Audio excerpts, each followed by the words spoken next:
தொல்காப்பியம் கேட்கின்ற தமிழ் நெஞ்சங்கள் அனைவருக்கும் என் அன்பு வணக்கம்.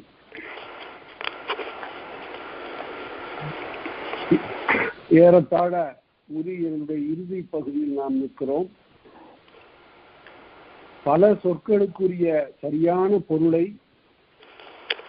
தொல்காப்பியர் உரியியலில் தந்திருக்கிறார். இச்சொற்களெல்லாம் செய்யுளுக்கு உரிய சொல் என்ற சேனாவரையத்தை நாம் மறந்து விடலாக. இவைகளெல்லாம் செய்யுளிலே பயன்படத்தக்க சொற்கள். ஆயினும் வழக்கிலும் இவை பொருந்துகின்றன. இன்றளவும் பொருந்துகின்ற வழக்கில் இருக்கின்ற சில உரிச்சொற்களும் இருக்கின்றன என்பதற்கு அடையாளமாக தாவே வலியும் வருத்தமும் ஆகும். தா என்றால் வலி, வருத்தம் என்ற இரண்டு பொருள்களை கொண்ட ஒரு சொல். இப்ப அது வழக்கில் இருக்கிறது. வருத்தம் தீர்ந்ததுங்கிறதுக்கு தாவு தீர்ந்தது, ஒரே என்னுடைய தாவு தீர்ந்தது என்று சொல்லக்கூடியது வழக்கு. பிறகு நோயுற்ற ஒருவரை பார்த்து அவர் தேவலாங்கிறார். அந்த தேவலாங்கிற சொல் எப்படி வந்ததுன்னா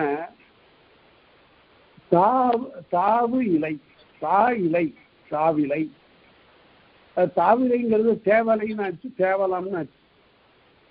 அதனால தமிழினுடைய வழக்காறுகள் 2000-3000 ஆண்டுகளாக எந்த விதமான குறைவும் இன்றி தொடர்ந்து வருகிறது. அதுவும் சிற்றூர்களிலே அவர்கள் வேறு மொழியினுடைய தாக்கம் இன்மை காரணமாக செழுமையான தமிழை அவர்கள் கையில் வைத்திருக்கிறார்.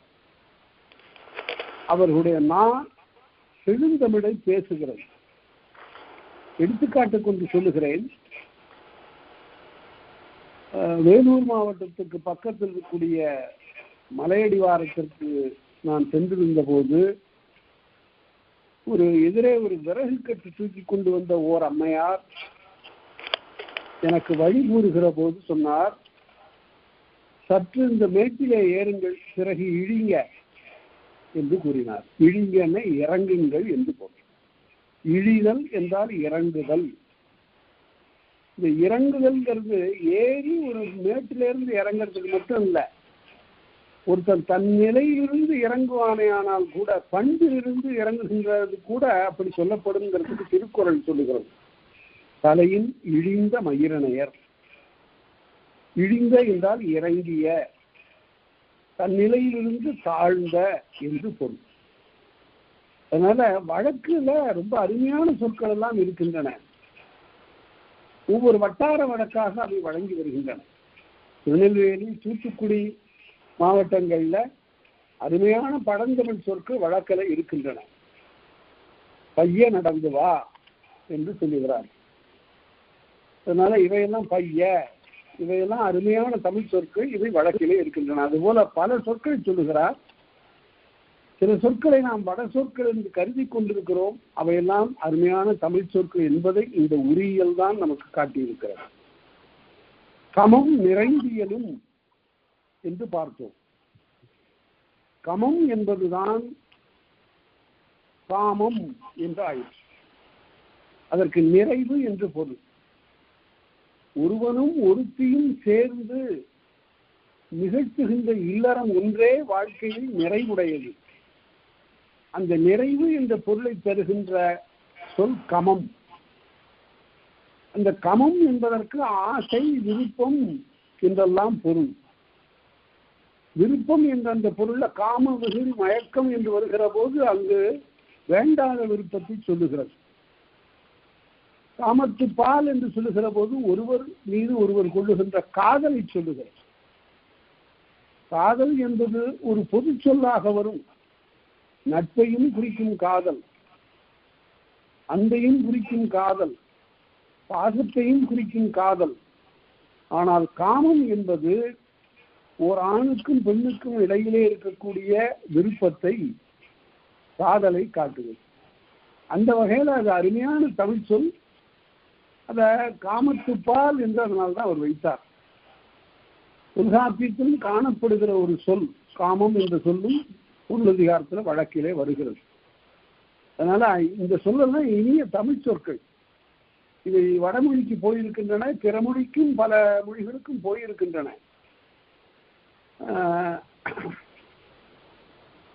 அவற்றையெல்லாம் நாம் தெலுங்கு கன்னட மொழிகளுக்கு நிறைய தமிழ் சொற்கள் போயிருக்கின்றன, மலையாளத்திற்கு நிறைய தமிழ் சொற்கள் போயிருக்கின்றன. எழுத்தத்தில் எழுதிய ராமாயணத்தில் பல பல தமிழ் சொற்கள் காண கிடைக்கின்றன. அதனால 12ஆம் நூற்றாண்டு அளவில் எழுதப்பட்ட அந்த நூலில் நிறைய தமிழ் சொற்கள் காணப்படுகின்றன. அதனால இந்த உரியியல்ல அதெல்லாம் பார்த்தோம். இப்ப யானு என்றால் கவின் என்று பொருள். யானது பசலை. யானர் என்றால் புதிய வருவாய் என்று பொருள். யானு என்றால் கவின் அல்லது அழகு என்று பொருள். யானது பசலை என்றால் அழகினது பசலை. அடுத்தது பரவும் படிச்சும் வழுக்கும் பொருள பரவினான். இந்த இடத்தில் தான் ஒரு சொல்லை நாம் பார்க்க வேண்டும். பழிச்சுதல் என்றால் இந்த காலத்துல பழித்தான் என்று வருவது வேறு. பழிச்சுதல் என்றால் ஒருவரை வணங்குதல், தொழுதல், தெய்வத்தை தொழுதல், தெய்வத்தை பழிச்சுதல் என்று பொருள். அது பிறர் பிறர் சீரெல்லாம் சூற்றி சிறுமை புறங்காத்து என்பார் குமரகுருவரர். பிறர் பிறர் சீரெல்லாம் சூற்றி பாருங்க, சூற்றுதல்ங்கிற சொல்ல நாம எப்படி கையாண்டு கொண்டிருக்கிறோம், குமரகுருவரர் எப்படி கையாளுகிறார் பாருங்க. அவன் என்னை சூற்றினான் என்றால் குறைத்து பேசினான் என்று பொருள் இப்ப. ஆனால் பண்டை காலத்தில் பிறர் பிறர் சீரெல்லாம் தூற்றினார் குமரகுருவரர். பிறருடைய சிறப்பையெல்லாம் அங்கேயும் தூற்றுதல் தான். அதாவது பெருக வழங்குதல், பெருக பேசுதல், பல இடங்களிலும் ஒருவனுடைய புகழை பேசுதல், அதை தூற்றுதல் என்று குமரகுருவரர் காட்டினார். அதனால நெல்லுகுத்து பரவும் கடவுளும் இலவே என்று புறநானூற்றுல சொல்லப்படுகிறது. இந்நான்கல்லது குடியும் இல்லை, இந்நான்கல்லது கூலமும் இல்லை என்றெல்லாம் சொல்லிக்கொண்டே வருகிற போது நெல்லுகுத்து பரவும் கடவுளும் இலவே. நெல்லை தூவி வழிபடக்கூடிய கடவுள் வேறு கடவுள் எங்களுக்கு இல்லை, இந்த கல்லே கடவுள்.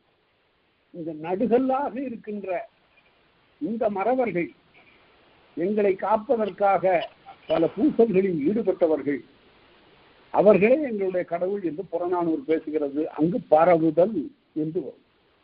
கைதூ பழிச்சி என்று வரும். கை குவித்து பழிச்சி என்றால் வாழ்த்தி வணங்கி என்று பொருள். அடுத்தது கடியன் கிளவி. இது ஒரு இன்றியமையாத ஒரு சொல், கடி. இந்த ஒரு சொல்லுக்கு எத்தனை பொருள். நம்ம 2 வகையான உரிச்சொற்களை பார்த்து கொண்டிருக்கிறோம். பல பொருள் குறித்த ஒரு சொல், அதே போல பல சொற்கள் ஒரு பொருளை குறித்த. இது இரண்டையும் பார்த்தோம். ஒரு பொருளை குறிக்க பல சொற்கள், அதே போல பல பொருளை குறிக்க ஒரு சொல். இந்த இரண்டையும் நாம பார்த்து கொண்டு வருகிறோம். அதுல கடி என்ற சொல்லுக்கு பல பொருள் உண்டு. அது என்னென்ன? வரைவு, கூர்மை, வரைவே, கூர்மை, காப்பே, புதுமை, விரைவே, விளக்கம், மிகுதி, சிறப்பே, அச்சம், முன்தேர்ச்சி ஆக 10. இந்த 10 பொருண்மைகளில் இந்த கடி என்ற சொல் வரும். கடித்தான்கிற அந்த பொருள் இல்லைங்க. ஒரு காக்கா கடிங்கிறாங்களா, அது இல்லை. இங்கு கடி என்பதற்கு இந்த 10 பொருள். முதல்ல வரைவு. வரைவு என்றால் நீக்குதல். வரைந்தான் என்றால் நீக்கினான் என்று பொருள். வரைவு என்பதற்கு திருமணம் என்று வேறொரு பொருள் உண்டு, அது அந்த பெயர் சொல்லு. இங்க வரைவு என்றால் நீக்குதல். திருவள்ளுவர் இந்த சொல்ல அருமையாக கையாளுகிறார். சங்க இலக்கியத்திலையும் இந்த சொல்ல ஆடப்படுகிறது. கடிந்த அருமையான திருக்குறள். திருவள்ளுவருடைய இந்த மெய்யறிவை, நுண்மான் நுழைபலத்தை நாம் பார்த்து பார்த்து வியக்க வேண்டியிருக்கிறது. இந்த சொல்ல எப்படி ஆண்டிருக்கிறார் பாருங்க. கடிங்கிற சொல்ல நீக்குதல்ங்கிற பொருள்ல கடிந்த. அது கடிந்த என்றால் பலவின்பால் குறிப்பு வினையாளனையின் பெயர். அதாவது வேண்டாம் என்று ஒதுக்கப்பட்டவை, பண்புகள்ல இவை கூடாது என்று விளக்கப்பட்டவை, பழக்கங்கள்ல இவை கூடா என்று விளக்கப்பட்டவை. கடிந்த. கடிந்து ஒரார். பெரியோர்களால் நீக்கப்பட்டவற்றை நீக்காது இருப்பவர்கள். கடிந்தோரார் செய்தார்க்கு அவைதான் முடிந்தாலும் சில கெட்ட பண்புகள் இருக்கும், அது நீக்கி இருக்கணும். நீக்காமல் அதை வைத்துக் கொண்டு அதனால பெரிய நன்மைகள் ஒருவன் பெற்றாலும் கூட, எடுத்துக்காட்டு சீட்டாடுதல் இருக்கு. இந்த சீட்டாடுகிற பழக்கம் பல பேரை கோடிக்கணக்கான செல்வத்தை இழக்க வைத்திருக்கிறார். திருவள்ளுவர் சொல்லுவார், ஒன்று எய்தி 100 இழக்கும் சூதற்கும், ஒன்று எய்தி 100 இழக்க செய்கின்ற சூது அது. அது பற்றியவனை விடாது. அவன் வைத்திருக்கக்கூடிய பொருளையெல்லாம் அடிக்கக்கூடிய ஆற்றலுடையது இந்த சூது. அது நலனுடைய வரலாறே அதற்கு தக்க எடுத்துக்காட்டு. அந்த நலன் தன்னுடைய பொருளையெல்லாம் இழந்தான். தருமன் தன்னுடைய பொருளையெல்லாம் சூதாடி இழந்தான். பாரதியார் பாஞ்சாலி சபத்தில் பாடுகிற போது, தருமனை பற்றி சொல்லுகிற போது, சீச்சி சிறியர் செய்கை செய்தான். அதாவது எல்லாத்தையும் நாட்டை வைத்து இழந்தான், தன்னுடைய பொருள்களை எல்லாம் வைத்து இழந்தான், ஒரு சில திரௌபதியையும் வைத்து இழந்தான், தன்னுடைய தேவியையும் வைத்து இழந்தான். அதுதான் சொல்லுகிற போது சீச்சி சிறியர் செய்கை செய்தான் என்று பாரதியார் சொல்வார். அதனால் நீக்குதல், வரைவு என்றால் நீக்குதல் என்று பொருள். கடிந்து ஓரார், பெரியோர்கள் நீக்கியவற்றை நீக்காதவர்கள் அதை நீக்க வேண்டிய பண்புகளின் காரணமாக நன்மைகளை பெற்றிருந்தாலும் கூட அவை கீழே தரும், அவை கேடே பயக்கும் என்று வினை தூய்மை என்ற அதிகாரத்தில் இந்த கடிங்கிற சொல்ல நீக்குதல் என்ற பொருள்ல அவர் கையாளுகிறார். அடுத்தது கூர்மை. கடிமுனை பகழி. பகழின்னா அம்பு. ஏன் அதுக்கு பகழின்னு பேரு?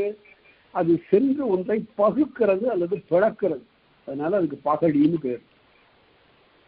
கடிமுனை பகழி. கடி என்றால் கூர்மை, கூர்மையான அம்பு என்று. கனை கொடிது யாழ் கோடு செவ்விது ஆங்குன்னா வினைவிடு பாலார் கோலம். என்ன அருமையான திருக்குறள் பாருங்க. கனை கொடிதான், அம்பை பார்த்தா ரொம்ப அழகா இருக்கு, அம்பு பலபலான்னு இருக்கு, கூர்மையா இருக்கு. ஆனா அது கொடியது, அது ரொம்ப அழகா இருக்கான்னு யாரும் நெஞ்சில் செருகி வைத்துக் கொள்ள முடியாது, மடியில வைத்துக் கொள்ள முடியாது. கனை கொடிது யாழ் கோடு. யாழை பாருங்க, வளைந்திருக்கிறேன், யாழ் வளைந்திருக்கிறேன், கருப்பா இருக்கு, ஆனால் அது இனிய இசை பெறுகிறது. அதனால ஒருவருடைய தோற்றத்தை கொண்டு எதையும் மதிப்பிடாதீர்கள் திருவள்ளுவர். சரி, இந்த இடத்துல கடிமுனை பகழி, கூர்மையான அம்பு. அடுத்தது காப்பு அல்லது காவல் என்ற பொருள்ல கடிங்கிறது. கடிநகர், கடிமரம், தடிதல், ஒம்புமின் என்றெல்லாம் வரும். கடிநகர் என்று கம்பராமாயணத்திலும் கடிநகர் என்று ஒரு காவல் மிகுந்த நகரம். அதாவது அனுமன் இங்கிருந்து போகிற போது பார்க்கிறான், ஏ அப்பா, ராவணனுடைய இந்த இலங்கை இருக்குத, இங்க யார் யார் நுழைய முடியும்? எல்லாரும் ஒரு ஆள் ஒரு அணு கூட அவனுடைய அறிவு இல்லாமல் உள்ளே நுழைய முடியாது என்று சொல்லிவிட்டு அனுமன் திகைத்து போகிறான். கரங்கு கால் புகா, கதிரவன் ஒளி புகா அப்படின்னு சொல்லிட்டு வரான். காற்று புகாது, சூரியனுடைய கடுமையான கதிர்கள் புகா, அவன் புகமாட்டான், யாரும் பகைவர்கள் புகமாட்டார்கள் அப்படின்னு சொல்லிட்டே வருவான். கரங்கு கால் புகா, மரளி மரம் புகான்னா யமனுடைய ஆற்றல் இந்த இலங்கைக்குள்ளார செல்லாது, யாருடைய உயிரையும் வவ்வி கொண்டு போக முடியாது. ராவணனுடைய காதலின் கீழ் இருக்கக்கூடிய உயிர்கள் யாரையும் யமன் காலம் கவர்ந்து செல்ல இயலாது. ஐயா, இந்த உயிர்கள் எல்லாம் எடுத்துட்டு போகலான்னு இருக்கிற நீங்க அனுமதி கொடுங்கன்னு கேட்கணும். அவ்வளவு ஆட்சி, அப்படிப்பட்ட கடுமையான ஒரு காவல் உடையது இலங்கை நகரம். ஆனா இது கண்டிப்பா அழியும். ஏன் அழியும்? எல்லாத்துக்கும் கதவை அடைத்தான் இலங்கை வேந்தன். காலனும் வர முடியாத அந்த நகர் அறம்புகாது கிடந்தது.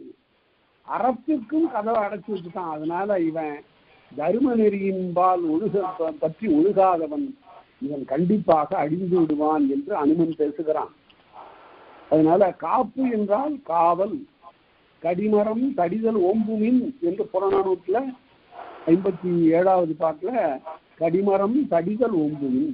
கடிமரம்னா காவல் மரம். அந்த காலத்தில் ஒவ்வொரு அரசருக்கும் ஒரு காவல் மரம் உண்டு.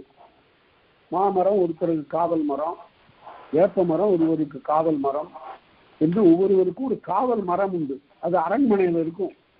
அதனுடைய கிளையையோ அடியையோ யாரும் வெட்டக்கூடாது. வெட்டினால் அது கடுமையான பகைக்கு அடையாளம்.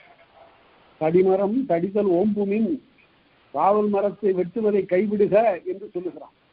நலங்கிள்ளி நெடுங்கிள்ளிக்கு போர் மூண்ட காலத்தில் கோவூர்கிறார் சொல்லுகிற போது காவல் மரத்தை வெட்டாதே, வீணாக ஒருவனை போருக்கு அடைக்காது என்று சொல்லுகிறார். அடுத்தது விரைவு. கடி என்றால் விரைவு. கடிவரி என்றால் விரைந்து செல்லக்கூடிய குதிரை. அந்த கடிங்கிறது கடுன்னு வரும். கடுமான் தோன்றல். கடி கடு. கடுமான் தோன்றல் என்றால் விரைந்து செல்லுகின்ற மான் என்றால் விலங்கு. இந்த இடத்துல குதிரை. கடுமான் தோன்றல், விரைந்து செல்லக்கூடிய குதிரையுடைய வீரனே என்று பொருள். அடுத்தது கடி என்பதற்கு விளக்கம் என்று ஒரு பொருள். நல்ல விளக்கமா வெளிச்சமா இருக்கிறத அவ்வாறு கடி என்ற சொல் உணர்த்தும். கடும்பகல், அது கடி கடு என்று ஆயிடுச்சீங்க, கடும்பகல் என்று ஆகும். அதே போல மிகுதி பற்றியும் வரும். கடுங்கால், கால்னா காற்று, கடுங்கால்னா கடுமையான காற்று. அடுத்தது அது சிறப்பு பற்றி கடிங்கிறது வரும். கடு நட்பு என்றால் மிக நெருக்கமான நட்பு, சிறப்புடைய நட்பு. அன்றைக்கும் சோழனுக்கும் இருந்த நட்பு கடு நட்பு என்று பேசப்படும். அச்சம் என்பது கடியால் நெடுந்தகை செருவத்தானே. அச்சம் தரக்கூடியவன். கடியை நீ அச்சம் தரக்கூடியவனாக இருக்கிறாய் போர்க்களத்தின் கண் என்று என்று பேசக்கூடிய நிலையை பார்க்கிறோம். கடைசியாக முன் தேற்று. தெய்வத்திற்கு முன்னாலே நின்று சூழ் கூறுதல், அது முன் தேற்று என்று சொல்லப்படும். தெய்வத்தின் முன் நின்று தெளித்தல். தெய்வத்திற்கு முன்னால் கடுஞ்சூழ் தருகுவல், கடுஞ்சூழ் தருகுவன் என்று வரும். நான் சபதம் பண்றேன்னு சொல்றான்ல, அதான் கடுஞ்சூழ். அவ்வளவு உறுதிமொழியை சொல்லுகின்றேன், நான் உறுதியாக இதனை செய்தே தீருவேன் என்று பேசுவதற்கும் கடி என்பது பயன்படும். இப்படி 10 பொருள்ல வரக்கூடிய ஒரு உரித்தல் கடி என்பது ஆகும் என்பதை நினைக்கும். அதே போல 10 பொருளையும் சொல்லிட்டு பிறகு மறுபடியும் மேலும் 2 பொருள் சொல்றார். ஐயமும் கரிப்பும் ஆகலும் உரித்தே. ஐயப்பொருளை உணர்த்துவதற்கும் அது வரும். கடுத்த நிழலோடோ அன்னையும் என்று சொல்லுகிற போது தாய் உண்மை ஐயப்படுகிறாள் போல இருக்கிறது. ஏதோ நம்முடைய மகளுக்கு ஏதாவது காதல் இருக்குமோ என்று கருதுகிறாள். அதான் ஐயப்படுதல். அந்த இடத்துல கடுத்த நள் அல்லளோ, ஐயப்படுகின்றாள் அல்லவா என்ற பொருள்ல வரும். அதே போல கரிப்பு, கடிமிளகு, மிளகு கரிக்கிறது. அதனால அந்த கடிமிளகு தின்ற கல்லாமந்தி என்று எழுதுகிறான். இந்த கல்லாமந்திங்கிறது பல இடத்துல வரும். அதாவது படிக்காத குரங்குன்னு அது என்ன பள்ளிக்கூடம் போய் படிக்க முடியுமாது? கல்லாமந்தி என்றால் மரம் ஏறுகின்ற அந்த தொழிலை அது கற்கவில்லை, அது பரம்பரையா வருகிறது. அது தானே உடனே மரத்தை பற்றினா அது ஏறிவிடும். அப்படியும் சொல்லலாம் பொருள். கல்லாமந்தி என்பதற்கு பிறப்பினாலேயே மரம் ஏறுகின்ற செயலை பெற்றுவிட்ட மந்தி என்றும் சொல்லலாம். மரம் ஏறுதல் தவிர மற்ற எந்த தொழிலையும் அறியாத என்று சொல்லலாம், கல்லாத என்று சொல்லலாம். அடுத்தது ஐ வியப்பாகும். இந்த சொல் நம்ம இப்பவும் இருக்கு. எங்க இருக்கு? சின்ன பிள்ளைகள் பாருங்க, கோடை காலத்துல தெருவில் ஐஸ் வரும். அதை பார்த்துட்டு ஐ இன்னைக்கு ஐஸ் வந்துருக்கு, ஐ அதான் வியப்பு. கண்கள் விரிய வாய் மறந்து குழந்தைகள் சொல்லுகிற போது அதுதான் வியப்பு.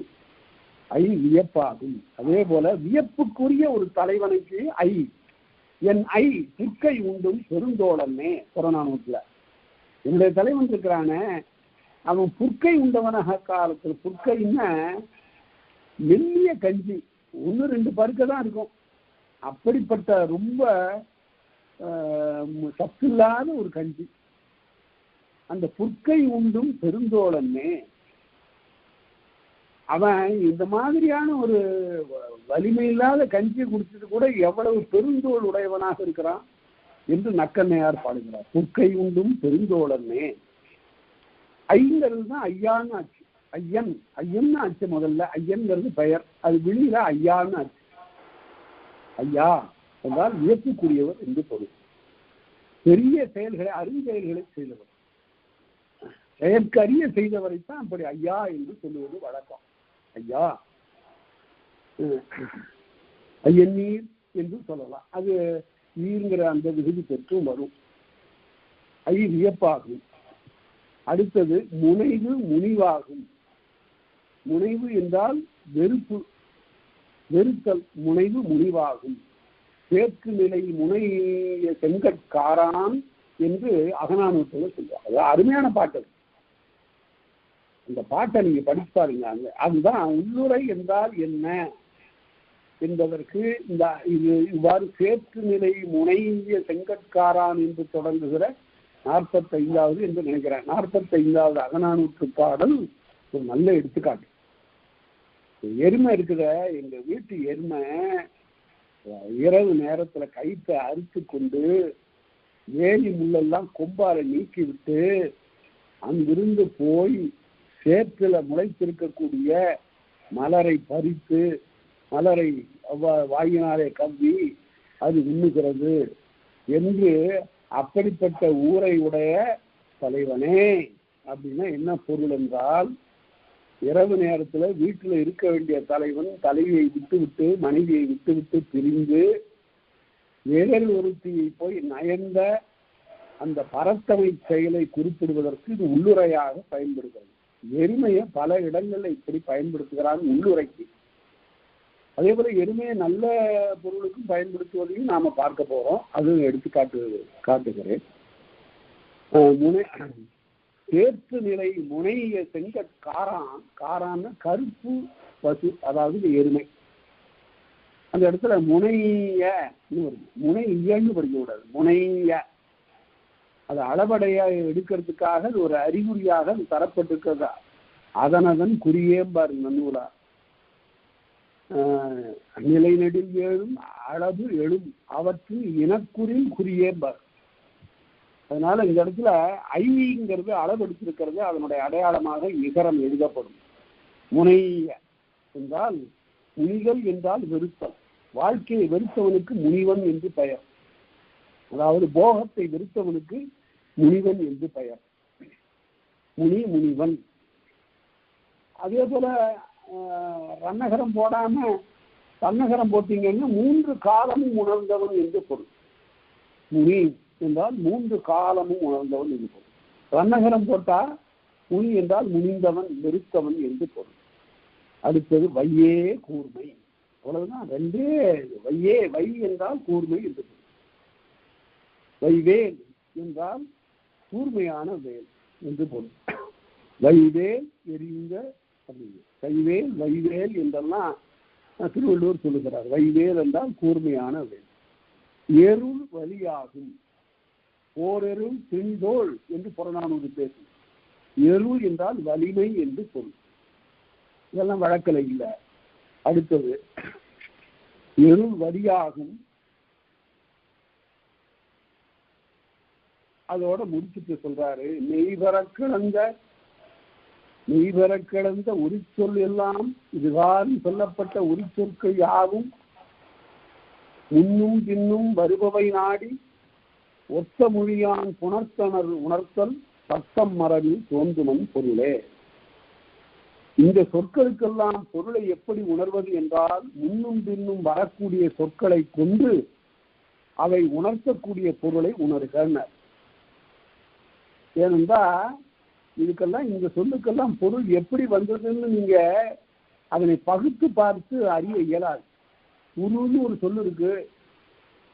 அது உருகால் என்று சொல்லுகிற போது பெருகிய காற்று என்று பொருள். உரு தவம் என்றால் பெரிய தவம் என்று பொருள்.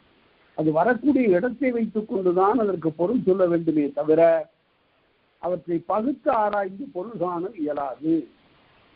பல இவ்வாறு கால் கொடுத்தான் தவப்பல என்றெல்லாம் வருவது என்ன பொருள் வருகிறது என்பதனை பின்னும் முன்னும் வரக்கூடிய சொற்கள் விளக்கிவிடும் என்று காட்டும். அடுத்தது, கூறிய கிளவி பொருள்நிலை அல்ல வேறு பிற தோன்றியும் அவற்றோடும் கொள்ளலே. இந்த சொன்ன உரிச்சொற்களை தவிர வேறு ஏதாவது உரிச்சொல் இருந்தாலும் அவற்றையும், வேறு ஏதாவது பொருள் இருந்தாலும், சொன்ன உரிச்சொற்களுக்கு வேறு பொருள் இருந்தாலும் அவற்றையும் கொள்ளுக. பொருள்நிலை அல்ல வேறு பிற தோன்றியும், வேறு பொருள் தோன்றினாலும் கூட அவற்றையும் கொள்ளுகன்னார். எடுத்துக்காட்டு பார்க்கலாம். கடிமலர் அப்படிங்கிறார். தொண்டரடிப்படியாழ்வார் பாடுகிற போது திருப்பள்ளி எழுச்சியில கடிமலர் மலர்ந்தன என்றால் புதிய மலர் என்று பொருள். அதுக்கு புதுமைங்கிற பொருள்ல வருது. வரைவு கூப்பே கார்மை, வரைவு கூர்மை காப்பேன்னெல்லாம் சொன்ன இடத்துல இந்த மனம்ங்கிறது சொல்லலை, புதுமைங்கிறது சொல்லலை. அதனால இங்க சொல்றாரு இது மாதிரி வரக்கூடிய இடங்களையும் ஏற்றுக்கொள்ளுக அப்படின்னு. கடிமனம், கடிமனம் புரிந்தான் அழகு, இந்த இடத்துல கடிங்கிறது அழகு என்று பொருள். கடினாறு பூந்துணர் என்று சொல்லுகிற போது அதற்கு மனம் என்று பொருள். அதனால வேறு வேறு பொருளை குறிப்பதற்கும் வருங்கால் உணர்ந்து ஏற்றுக்கொள்ளுக என்று காட்டு. அடுத்தது, பொருளுக்கு பொருள் தெரியும் அது வரம்பில்லை. ரொம்ப எல்லாத்துக்கும் சொல்லி முடிச்சு எல்லாத்துக்கும் பொருள் சொல்லி அதற்கு பிறகு பொருளுக்கு பொருள் பார்த்து கொண்டே போனால் அதுக்கு வரம்பு இல்லை. எப்படின்னு கேட்டா, ஒரு எடுத்துக்காட்டுக்காக சொல்லுகிற, வேற ஒன்றும் இல்லை. பாலுண்டு விற்கினான், பாலுண்டு விற்கினான், பாலை குடிச்சிட்டு ஒருத்தன் விக்கி குழந்தை விக்கி செத்து போச்சுன்னு. உடனே விழியற்ற ஒருத்தன் கேட்டான், பால்னா என்னையான்னு. பால் என்பது என்னவென்று தெரியாதவனாக இருக்கவே முடியாது. அவன் கேட்டானா, அந்த பால்னா என்ன, அதை சாப்பிட்டுட்டு விக்கிட்டான்னு சொல்றிய அப்படின்னா, அது பால் எது மாதிரி இருக்கும், கொக்கு மாதிரி இருக்கும்னு நான் சொன்னேன். கொக்கு எப்படி இருக்கும்னு கேட்டான். பிறவி குருட. உடனே கையை வளைச்சி அப்படி காட்டினாங்க. இப்போ கொக்கு இப்படிதான் இருக்கும், தொட்டு பாரியா.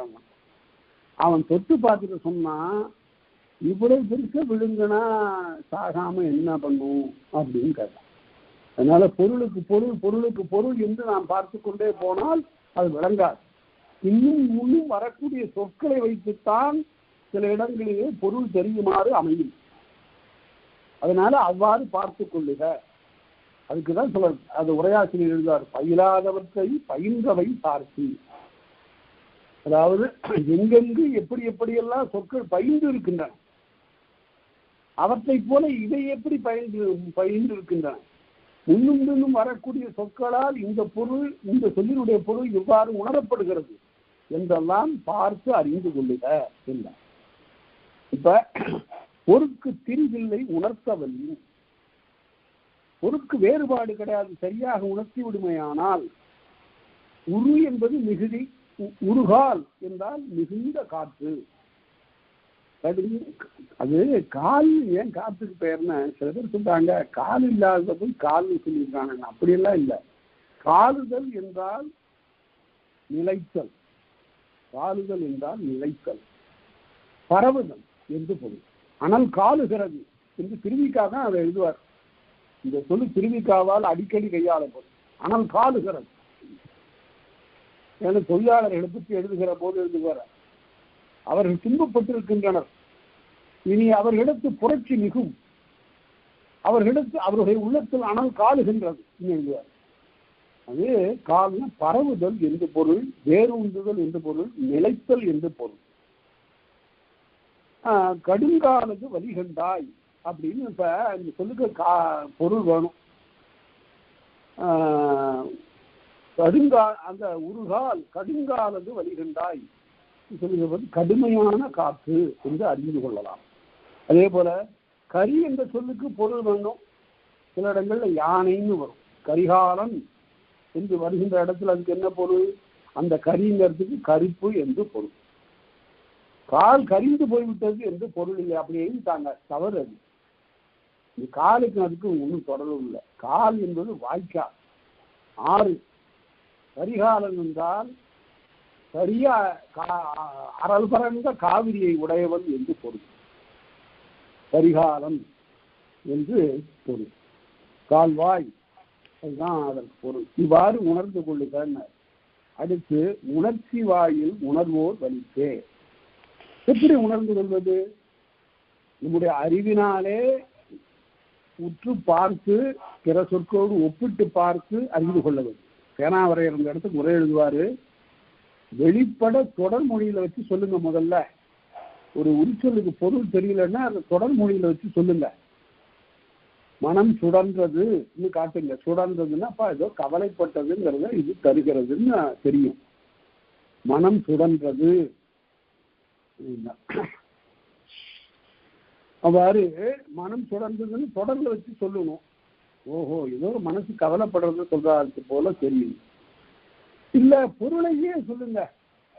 சுழலுதல் என்றால் வருந்துதல் என்று பொருள் என்று சொல்லுகிறார். அப்படி பொருளை சொல்லியும் தெரியல, தொடர்ல வச்சு சொல்லியும் தெரியலன்னா அது பிறகு அவர்களுக்கு நாம் உணர்த்தக்கூடிய வாயில் இல்லை என்று சேனாவரையர் எழுதினார். அதனால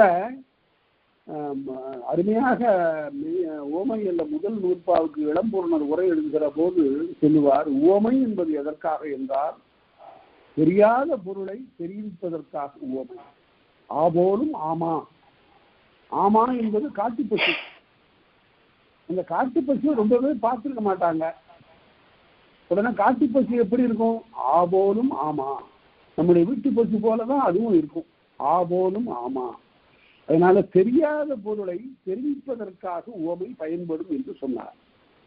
அதுபோல ஒரு பொருளை எப்படியாவது உணர்த்துவதற்கு பல்வேறு வகையான முயற்சிகளை ஆசிரியன் கொள்ளுகிறான். எந்த முயற்சியும் செல்லவில்லை என்றால் உணர்ச்சி வாயில் அவர்களுக்கு இல்லை என்று பொருள். அதே போல ஒவ்வொரு சொல்லுக்கும் பொருளை நாம் ஆராய்ந்து கண்டுபிடித்து விட முடியாது. மொழிப்பொருள் காரணம் விழிப்ப தோன்றா. விழிப்ப தோன்றான விளங்க வராது, விளக்கமா சொல்லப்படாது. ஏதாவது ஒரு சொல்லுக்கு பொருள் கேட்டா அது நம்மால் மனத உள்ளத்தால் உணரப்படும், ஆனா அதுக்கு பொருள் சொல்லுவதற்கு வராது. அந்த இடத்துல என்ன செய்யணும்? ஏதாவது ஒரு தொடர்ல வச்சு பார்க்கணும். அப்படி பார்த்தா தெரியும். நமக்கு இப்ப அந்த கவலை இல்லை. நம்முடைய காலத்தில் அகராதிகள்லாம் வந்துவிட்டாங்க. உடனே ஒரு புரட்டிடலாம். நல்ல அகராதிகள் செம்மையாக பொருளை தருவது மட்டுமின்றி யூசேஜ், அதனுடைய பயன்பாட்டையும் காட்டுகின்றன. சென்னை பல்கலைக்கழகத்தில் பெரும்பேராசிரியர் வையாபுரி பிள்ளை அவர்களுடைய தலைமையில ஒரு அகராதி தொகுக்கப்பட்டது. அந்த காலத்தில் 450 ரூபாய்க்கு அத்தனை தொகுதிகளும் நமக்கு கிடைத்தன. அது பெரிய முயற்சி, பல ஆண்டுகள் செய்த பெரிய முயற்சி. ஏறத்தாழ 1,35,000 சொற்களுக்கு அதுல பொருள் சொல்லியிருக்கிறாங்க. இதெல்லாம் ரொம்ப சரி. ஆனா என்ன ஆயிற்று? பல இடங்களிலே அதுல பிழை வந்துட்டு. அவர் தேவனைய பாவாளர் என்ன செய்தார் என்றால் இதில் இருக்கிற பிழைகளை எல்லாம் முதல்ல குறிச்சு அதனை தனியா ஒரு புத்தகமாக வெளியிட்டார். அவ்வளவு பிழைகள். அந்த புத்தகத்துக்கு பெயர் the manifold defects in Madras lexicon, Chennai பல்கலைக்கழக பேரகராதியின் சீர்கேடுகள் என்று அதனை வெளியிட்டார். அப்படி சொல்ற அளவுக்கு என்ன இருக்குன்னு கேட்டீங்கன்னா, தமிழர் ஒரு சொல்லு, அதாவது தமிழ்நாட்டுக்காரன், தமிழர் என்று சொல்ல போட்டுட்டு அதுக்கு பொருள் எழுதினாங்க தமிழர், TUMBLER, டம்ளர் எழுதிட்டாங்க. விளிம்பில்லாத பாத்திரம்னு எழுதினாங்க. தமிழர் என்றால் விளிம்பில்லாத பாத்திரம் என்று ஆகிவிட்டது. இது எப்படியோ இந்த மாதிரி பிழை நேர்ந்துவிட்டது. பல பிழைகள். அதே போல அந்த பயிர்வு காட்டுகிற போது இந்த சொல் இந்த இடத்தில் இவ்வாறு பயிர்கிறது என்று காட்டுகிற போது கால வரிசைப்படி காட்டணும். தொல்காப்பியத்திலிருந்து காட்டணும், அடுத்து சங்க இலக்கியத்திலிருந்து காட்டணும், வந்திருந்தா காட்டணும். இப்ப ஏன் இப்படி காட்டணும்னு கேட்டா, வல்லாராயினும் வல்லுனராயினும்னு வருது புறநானூற்றுல.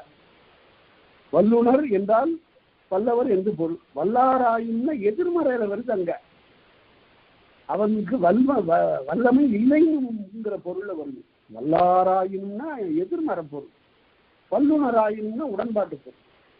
இது மாதிரி வருவதையெல்லாம் தக்க எடுத்துக்காட்டுகளை கால வரிசைப்படி எடுத்துக்காட்டி சொல்லணும்.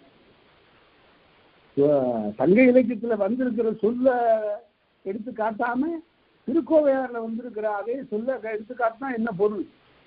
ஏன் இப்படி ஒரு குழப்பம் வருகிறது என்றால், அவர்களுக்கு இந்த கால நூல்களுடைய காலத்தை பற்றி ஒரு தெளிவான முடிவு இல்லை.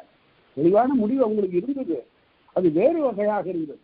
தொல்காப்பியம்னா 5ஆம் நூற்றாண்டு என்று கருதினார்கள், சங்க இலக்கியெல்லாம் பிற்காலத்தவை என்று கருதினார்கள். அதனால கிபி 2க்கு பின்னால கொண்டு வந்து தள்ளிட்டாங்க பலவற்றை. அதனால இந்த சரியாக அவற்றையெல்லாம் இந்த காலத்தில் பயின்ற சொல் என்ற கருத்து இடம்பெற அவர்களால் காட்ட முடியல. அக்கரன்ஸ் காட்டுறதுல அவர் சரியாக இல்லை. அதனால அகராதியில இந்த பொருளை எல்லாம் பார்த்து கொள்ளலாம். மிகச்சிறந்த அகராதிகள் இப்ப தமிழ்ல வந்து, அதாவது மதுரை பேரகராதி, அதே போல கதிரவேர் பிள்ளை அகராதி, இலங்கையிலிருந்து வந்த கதிரவேர் பிள்ளை அகராதி, இதையெல்லாம் பெரிய அகராதிகள். அவற்றையெல்லாம் பார்த்தா தெரியும். சரி, உரு தவ, தவ மிகுதி என்றால் மிக்க, மிக்க என்று பொருள், மிகுதி என்று பொருள். வரலாற்று முறைமையினால் கொள்வதல்லது. இது வந்திருக்கக்கூடிய வாக்கியங்களில் வரக்கூடிய தொடர்களில் வரக்கூடியவற்றால் நாம் அறிவதல்லது வேறு வகையாக அறிய முடியாது. சரி, உரு தவ போன்ற உரி சொற்களை எல்லாம் பிரிக்க முடியாது. சொல்ல பிரிப்பது போல வந்தாங்கிறதுல வா என்பது பகுதி, ஆண்கிறது விகுதின்னு பிரிக்கிறது மாதிரி எல்லாம் இந்த உரி சொற்களை பிரித்து வழங்குதல் இல்லை. எழுத்து பிரிந்து இசைத்தல் இவன் இயல்கின்றே அப்படின்னு சொல்றாரு. ஏன் எழுத்து பிரிந்து பார்க்கறதுக்கு சொல்லலாம் இருக்கு. குன்று ஏறாமாங்கிறது குன்று ஏறாமா அப்படின்னும், எழுந்திருந்தான்ங்கிறத எழுந்து இருந்தான் என்றும், இவ்வாறெல்லாம் பகுப்பது போல, பகுதி விகுதிகளாக பகுப்பது போல இந்த உரி சொற்களை பிரித்தல் இல்லை. எழுத்து பிரிந்து இசைத்தல் இவன் இயல்கின்றே. தவ நனி என்பன இவையெல்லாம் குறிப்பு வினையத்தம் போல இருத்தலால் நம்ம சொல்லுகிறார். இவையெல்லாம் உரி சொற்கள் குறிப்பு வினையத்தம் மாதிரி இருக்குது. அதனால ஒருவேளை வினையத்தமா இருக்கிறதுனால பிரிக்கலாமோ என்று யாரும் கருதுவார்கள். வினையத்தம் போலத்தான் இருக்கின்றன. இவையெல்லாம் உரி சொற்கள், இவற்றை பகுத்தல் இல்லைன்னு சொல்லிட்டு கடைசியில புறநடை, புறநடைன்னு விதிவிலக்குன்னு சொல்றோம். இதுவரையில சொல்லவற்றை பற்றி எல்லாம் கடைசியில ஒரு விதிவிலக்க சொல்றார். அன்ன பிறவும் என்ன பிறவும் மேலே சொல்லப்பட்ட உரி சொற்களாகிய இவையெல்லாம் அன்ன பிறவும் கிளந்த அல்ல பன்முறையான், இவை சொல்லப்பட்டவை அல்லாமல் வேறு சொற்களும் பரந்தனவரும் உரி சொல்லலாம். பல்வேறு நூல்களில் இடம்பெறுகின்ற உரி சொற்கள் எல்லாம் பொருள் குறை கூட்ட இயன்ற மருங்கின் இணைத்தனவர்கள். இது என்ன பொருள் வருது? இசை பொருள் வருதா, குறிப்பு பொருள் வருதா, பண்பு பற்றி வருகிறதா என்றெல்லாம் இணைத்தன அறியும் வரம்பு தமக்கு இன்மையும்.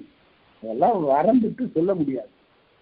அதனால வழி நனி கடைபிடித்து வரலாற்று முறைமையில நீங்க அப்படி பார்த்து ஆராய்ந்து ஓம்படை ஆணையில் கிளந்தவற்றையெல்லாம் இங்கே ஒப்பித்து சொல்லப்பட்ட அவற்றை கொண்டு பாங்குற உணர்தல் என்னனார் புலவர். பாங்குற உணர்தல்னா உணர்கன்னு பொருள். அல்லீற்று வியங்கோல் வினைமுற்றுது.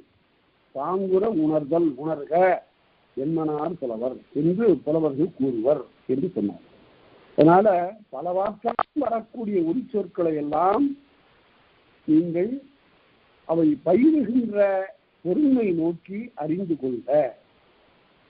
எடுத்துக்காட்டுக்கு ஒரு காட்டுறார். சேள் சேயினை, அதிலிருந்து அது தொலைவு என்று தெரியும். இரும் என்பது இரும்பிடி என்று வரும். இவ்வாறு வரக்கூடிய சொற்களை, அடைமொழியாக வரக்கூடிய சொற்களை, அவற்றால் தொடரப்படுகின்ற சொற்களை கொண்டு அவற்றினுடைய பொருள் அறிந்து கொள்ளுன்னு காட்டினார். ஆக இதுவாரும் நாம் உரியியல்ல உரிச்சொற்களை எல்லாம் பார்த்தோம். ஒரு பெரிய அரிய கருவூலம், இவற்றினுடைய பெருக்கமே பின்னாடி இப்படி இவர் காட்டியவற்றை கொண்டு அகராதி என்ற ஒன்றை உருவாக்குகின்ற நிலை வந்தது. நிகண்டுகள் நம்முடைய தமிழினுடைய ஒரு சிறந்த பகுதி. அதுல நம்மிடம் இருக்கக்கூடிய பற்பல நிகண்டுகள், சூடாமணி நிகண்டு, விவாகர நிகண்டு, சிங்களந்தை நிகண்டு, அழாதர நிகண்டு என்று பல நிகண்டுகள் இருக்கின்றன. நிகண்டு என்பது செய்யுள் வடிவத்தில் சொற்களுக்குரிய பொருள்களை எல்லாம் காட்டக்கூடிய நூல். மகாத்வான் மீனாட்சி சுந்தரம் பிள்ளை அவர்கள் உவே சாமிநாதையர் முதல் அவரிடம் பாடம் கேட்க வருகிற போது, நீங்கள் நிகழ்ந்து படித்திருக்கிறீர்களான்னு கேட்கிறேன். அவன் படித்திருக்கிறேன் என்று சொல்லுகிறார். அதனால அந்த காலத்துல புறமைக்கு அடையாளம் நிகழ்வுகளை எல்லாம் படிக்கணும். இப்ப தேவைக்கேற்ப நிகழ்வுகளை எல்லாம் புரட்டி பார்த்தால் கூட போதுமானது. ஆக நமக்கு ஒரு பொருள், ஒரு சொல்லுக்குரிய பொருளை அறிந்து கொள்வதற்கு நிகண்டு ஒரு கருவி. அந்த நிகண்டு செய்யுள் வடிவமாக இருக்கும். அதுவே பின்னர் அகராதிகளாக மாறின. செய்யுள் வடிவம் நீங்கி சொல் பொருள் என்ற அமைப்போடு அவ்வாறு வந்தார். அப்படி பார்க்க வருகிற போதுதான் ஒரு சொல்லுக்குரிய சரியான பொருள் விளங்கும்.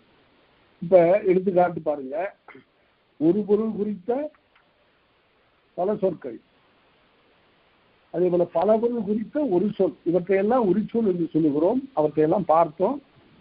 இப்ப இங்கேயும் எச்சையல்லையும் நாம பார்க்க போறோம். எச்சையல் ஒரு இன்றியமையாத இயல். நமக்கு மிக மிக வேண்டிய இலக்கணத்தை, எல்லா பகுதிகளும் வேண்டிய இலக்கணம் தான், இவை மேலும் சிறப்புடையன. இவை இக்கால கல்வி திட்டத்தில் இடம்பெற்றிருக்கக்கூடிய சில இன்றியமையாத பகுதிகளை உடையன இந்த எச்சையல்.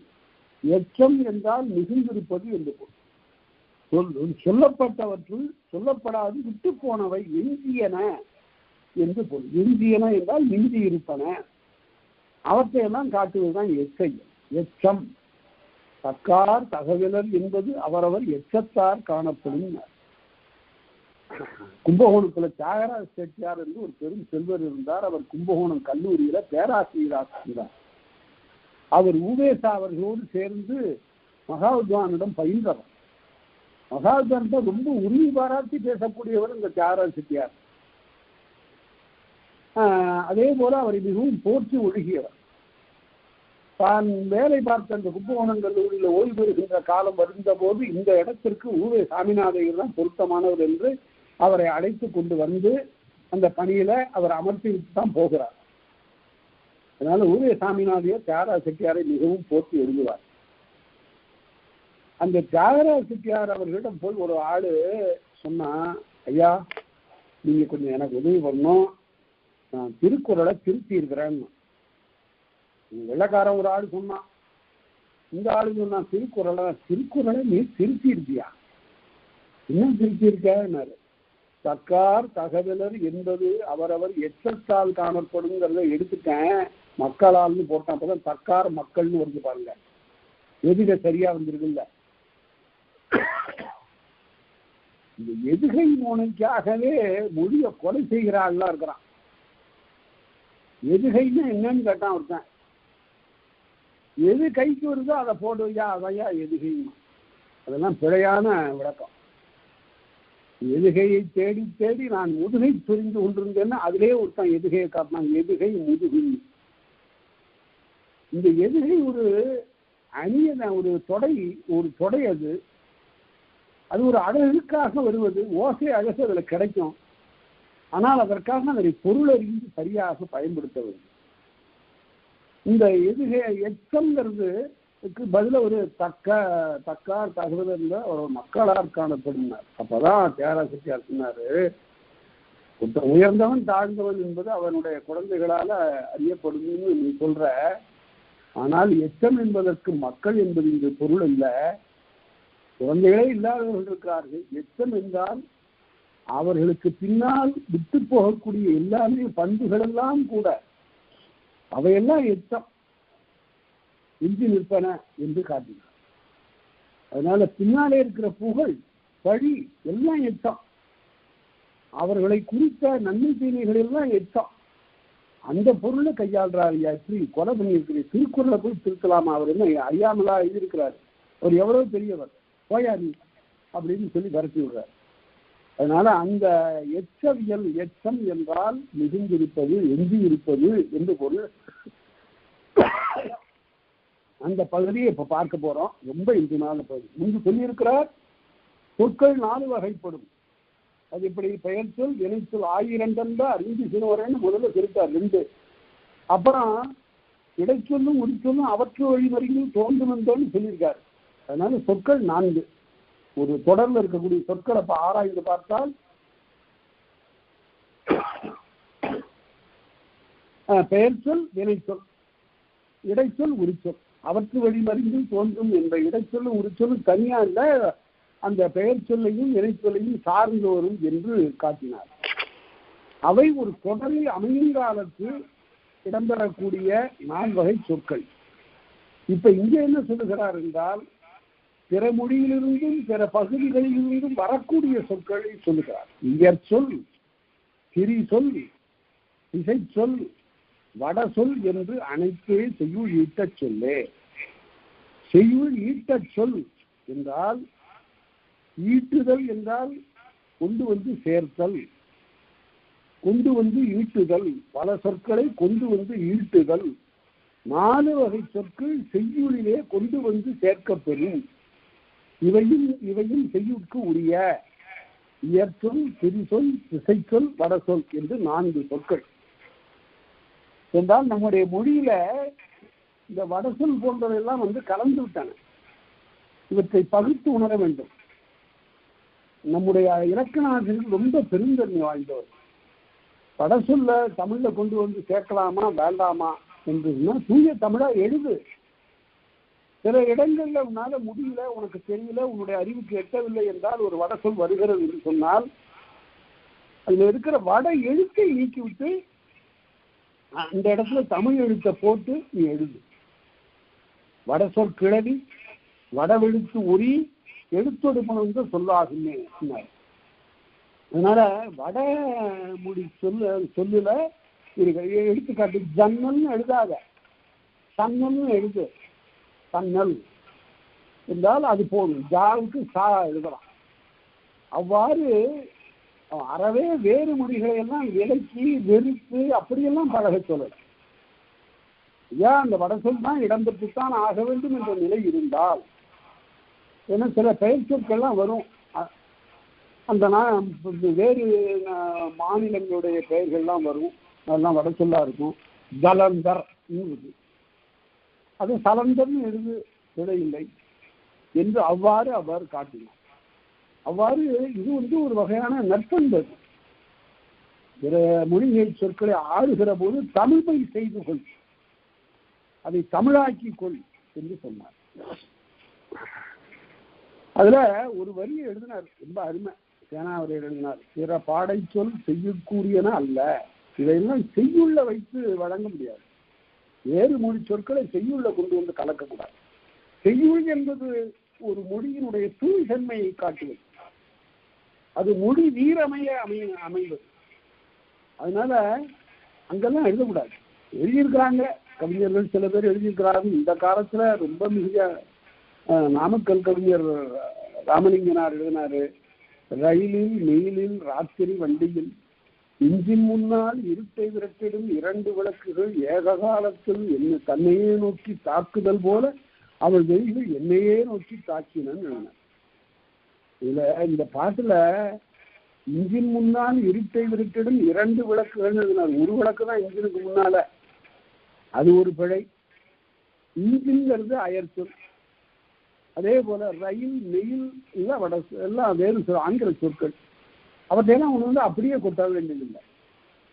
அதனால அவர் சிறந்த கவிஞர், இவ்வளவுக்கும். ஆனா மக்களுக்கு புரியணும், இப்படி சொன்னாதான் புரியுதுங்கிறதுக்காக எழுதினார். அதாவது சரி, நான் ஒரு கவிதை மாநாட்டிற்கு சென்றிருந்த போது அந்த புதுக்கவிதை படிக்கிற ஒருத்தர் படிச்சாரு. அர்த்தராத்திரியில் சந்திரிகை புஷ்பித்த காலத்தில்னாரு. அப்புறம் நான் எல்லாரும் கேள்வி கேட்கலாங்கும் போது, ஐயா எனக்கு ஒரு ஐயம் என்ன அப்படின்னு கேட்டார். நீங்க இந்த புதுக்கவிதை எழுதியிருக்கிறீங்க, அங்கங்க நடுவுல ஒரு தமிழ் சொல் வருது, பாக்கி எல்லாம் வட சொற்களாக தான் இருக்கு. அர்த்தராத்திரியில் சந்திரிகை புஷ்பித்த காலத்திலும் எழுதியிருக்குங்க. அந்த காலத்தில்ங்கிறது தமிழ் சொல்லு, அதையும் எடுத்துட்டு ஒரு வட சொல்லு நீங்க போட்டிருந்தீங்கன்னா எனக்கு இருக்கிற ஐயம் போகும். என்ன ஐயம்னு கேட்டாரு, புதுக்கவிதையில் தமிழ் சொற்கள் வரலாமா இன்னும் ஒரு ஐயம். ஏன்னா புதுக்கவிதைனாலே இப்படித்தான் எழுதுறதுன்னு ஆயிடுது. அப்படி ஒரு காலத்துல எழுதிட்டு இருந்தாங்க. மணிப்பிரவாளம் கூட தமிழ் சொல்லையும் பிற சொல்லையும் சமபங்குல கலந்து எழுதக்கூடிய நிலைன்னு சொன்னாங்க. இந்த புதுக்கவிதையில ஏராளமான வட சொல்லி மனுஷன் என்று எழுதுகிறான். மனுஷன் என்று புதுக்கவிதையில மனுஷன், ஏன் மனிதன் என்று இருக்கிறது, மனிதன் என்று எழுதினா மனுஷன் என்று எழுது. புஷ்பங்கள் என்று எழுதுகிறார். ஏன் பூக்கள் இல்லை, மலர்கள் இல்லை? நம்முடைய மொழியை நாமே கெடுக்கணுமா? இல்லை என்று நிலையில் ஆளுகின்ற நிலை வேற. இயல்பாக இருக்கின்ற எல்லாருக்கும் தெரிந்த சொற்களுக்கு போய் இப்படி நாமெல்லாம் கொண்டு வந்தாலும் கவிதையாது. இதை பற்றி நான் சொல்லிட்டேன். பாரதி எப்படி எழுதல, பாரதிதாசன் எழுதல. ஆகவே இதையெல்லாம் நாம இந்த காலத்துல உணர்ந்து பார்க்க வேண்டும். அடுத்தது, ஆகவே பல சொற்களை கொண்டு வந்து ஈட்டுகின்ற, அதுல 4 வகை சொற்கள். இப்ப 4க்கும் விளக்கம் சொல்ல போறார். அவற்றுள் இயற்சொல் தாமே செந்தமிழ் நிலத்து வடக்கொடு சிவனி தம்பொருள் வழாமை இசைக்கும் சொல்லே. செந்தமிழ் நிலம் என்று சொல்லப்படுகின்ற அந்த செந்தமிழ் நிலம்ங்கிறது எது என்பதுல கருத்து வேறுபாடெல்லாம் இருக்கு.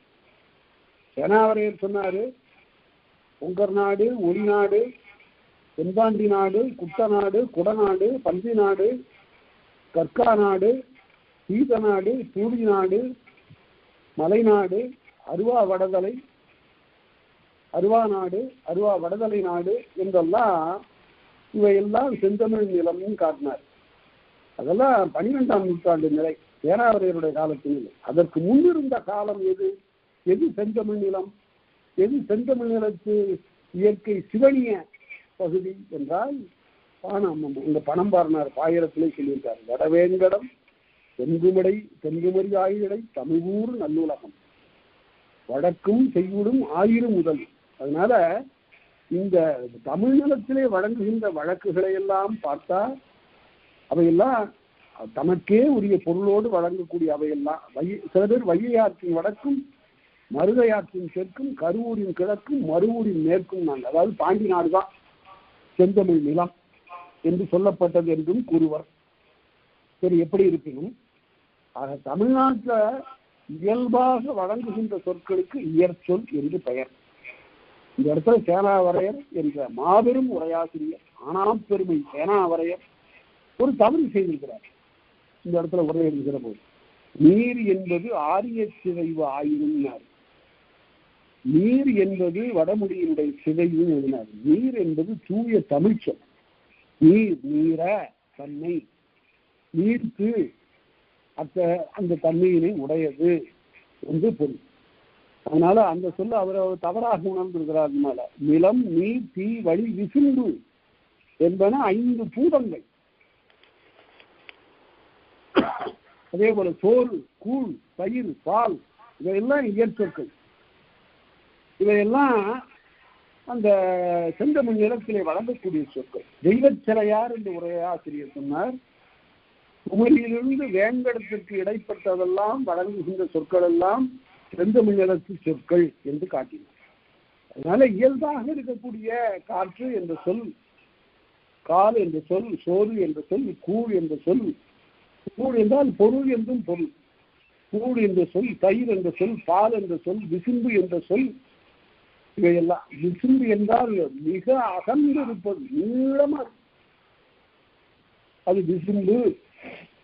விடாமல் இருக்குது. எந்த போனாலும் கவிஞர் சுரதா எழுதினார், எந்த ஊருக்கு போனாலும் வானம் என்னோடு வருகிறது. வானம் அப்படி பறந்து இருக்கிறது, இடைவிடாமல் இருக்கிறது. அதனால்தான் ஒரு பையன் அழுதுகிட்டே இருக்கிறான், அவன் விசும்பினான், விடாம அழுகிறான், அதான் விசும்புதல். அவ்வாறு தெய்வச்சிலையார் அவ்வாறு சொல்கிறார். அடுத்தது திரிசொல். திரிசொல் என்பது எப்படி ஒரு இயல்பாக இருக்கின்ற சொல் கொஞ்சம் பிரிவு பெற்றிருக்கிறது. அது எப்படி ஒரு பொருள் குறித்த வேறு சொல்லாகியும் வேறு பொருள் குறித்த ஒரு சொல்லாகியும், அதாவது ஒரு சொல்லுக்கு பல பொருள் இருக்கும், பல சொல்லுக்கு ஒரு பொருள் இருக்கும். இதற்கு பேர் தான் சிறி சொல்லி சொன்னார். எப்படி என்றால், கிளி என்று இருக்கு, ஒரு பறவை. கிளி என்பது ஒரு பறவை. அந்த பறவை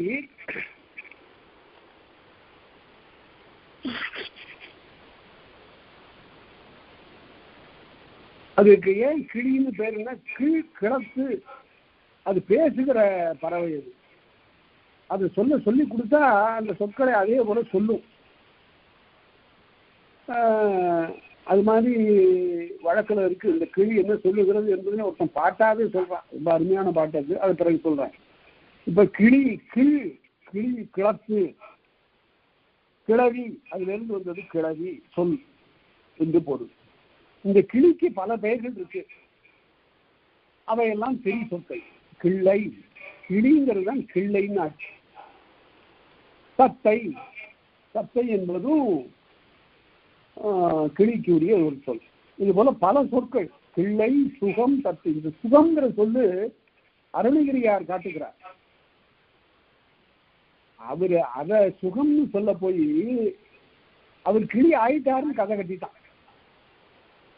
சுகம் என்பது மிகப்பெரிய ஆனந்த நிலை, எல்லா துன்பங்களிலிருந்து விடுபட்ட ஒரு நிலை.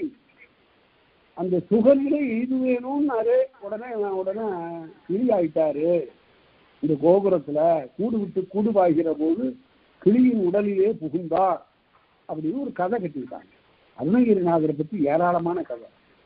அவர் பாடினார். என அடைந்த குற்றம் வினை மிகுந்த பித்தம் எரிவழங்கு வெப்பு இகலினின்று அழைக்கும் முயலகன் குறைப்போடு இருமலென்று உரைக்கும் இவையோடுன்னு சொல்றார். இத்தனை நோய்களை சொல்றாரு. எல்லாம் அவர்கிட்ட இருந்துன்னு எழுதிட்டான்.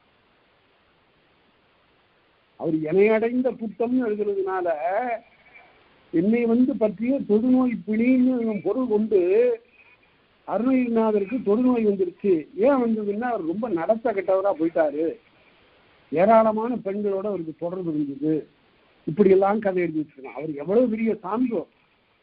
அவருடைய திருப்புகளை படிச்சு பார்த்தா தெரியும் அவர் எவ்வளவு சிறந்த ஒழுக்க சீலர்கள்.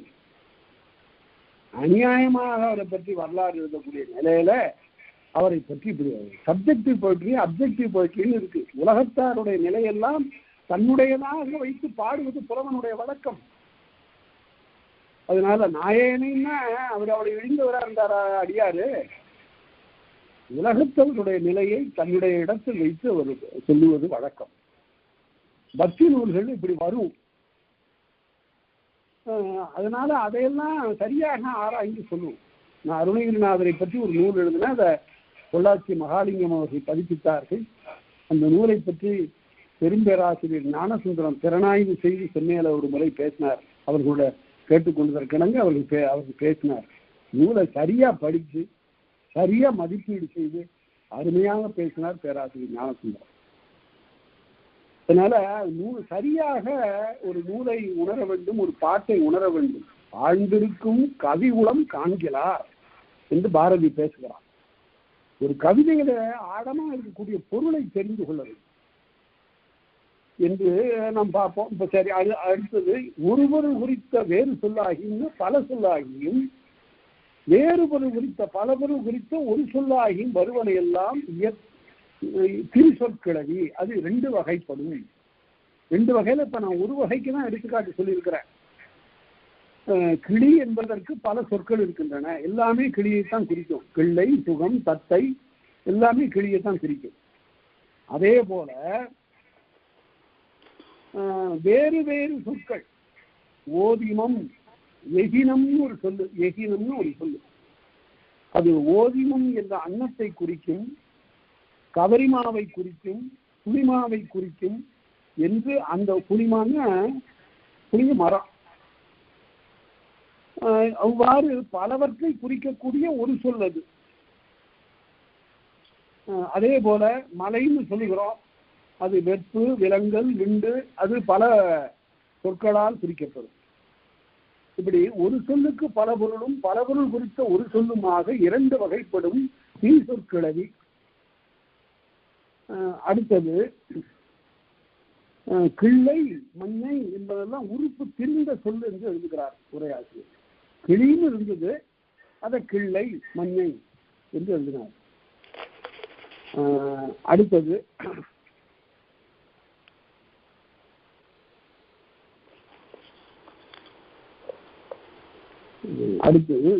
இந்த ஆகுபெயர்லாம் கூட ஒரு வகையான திரிசொல் என்று எழுதுகிற பூவராகும் பிள்ளை அவர்கள் அந்த திரிசொல் இலக்கணத்தை ஆகுபெயருக்கு இலக்கணம் கூறாமல் திரிசொல்லுக்கு இலக்கணம் கூறி உய்த்துணர வைத்தார் என்று எழுதுகிறார்.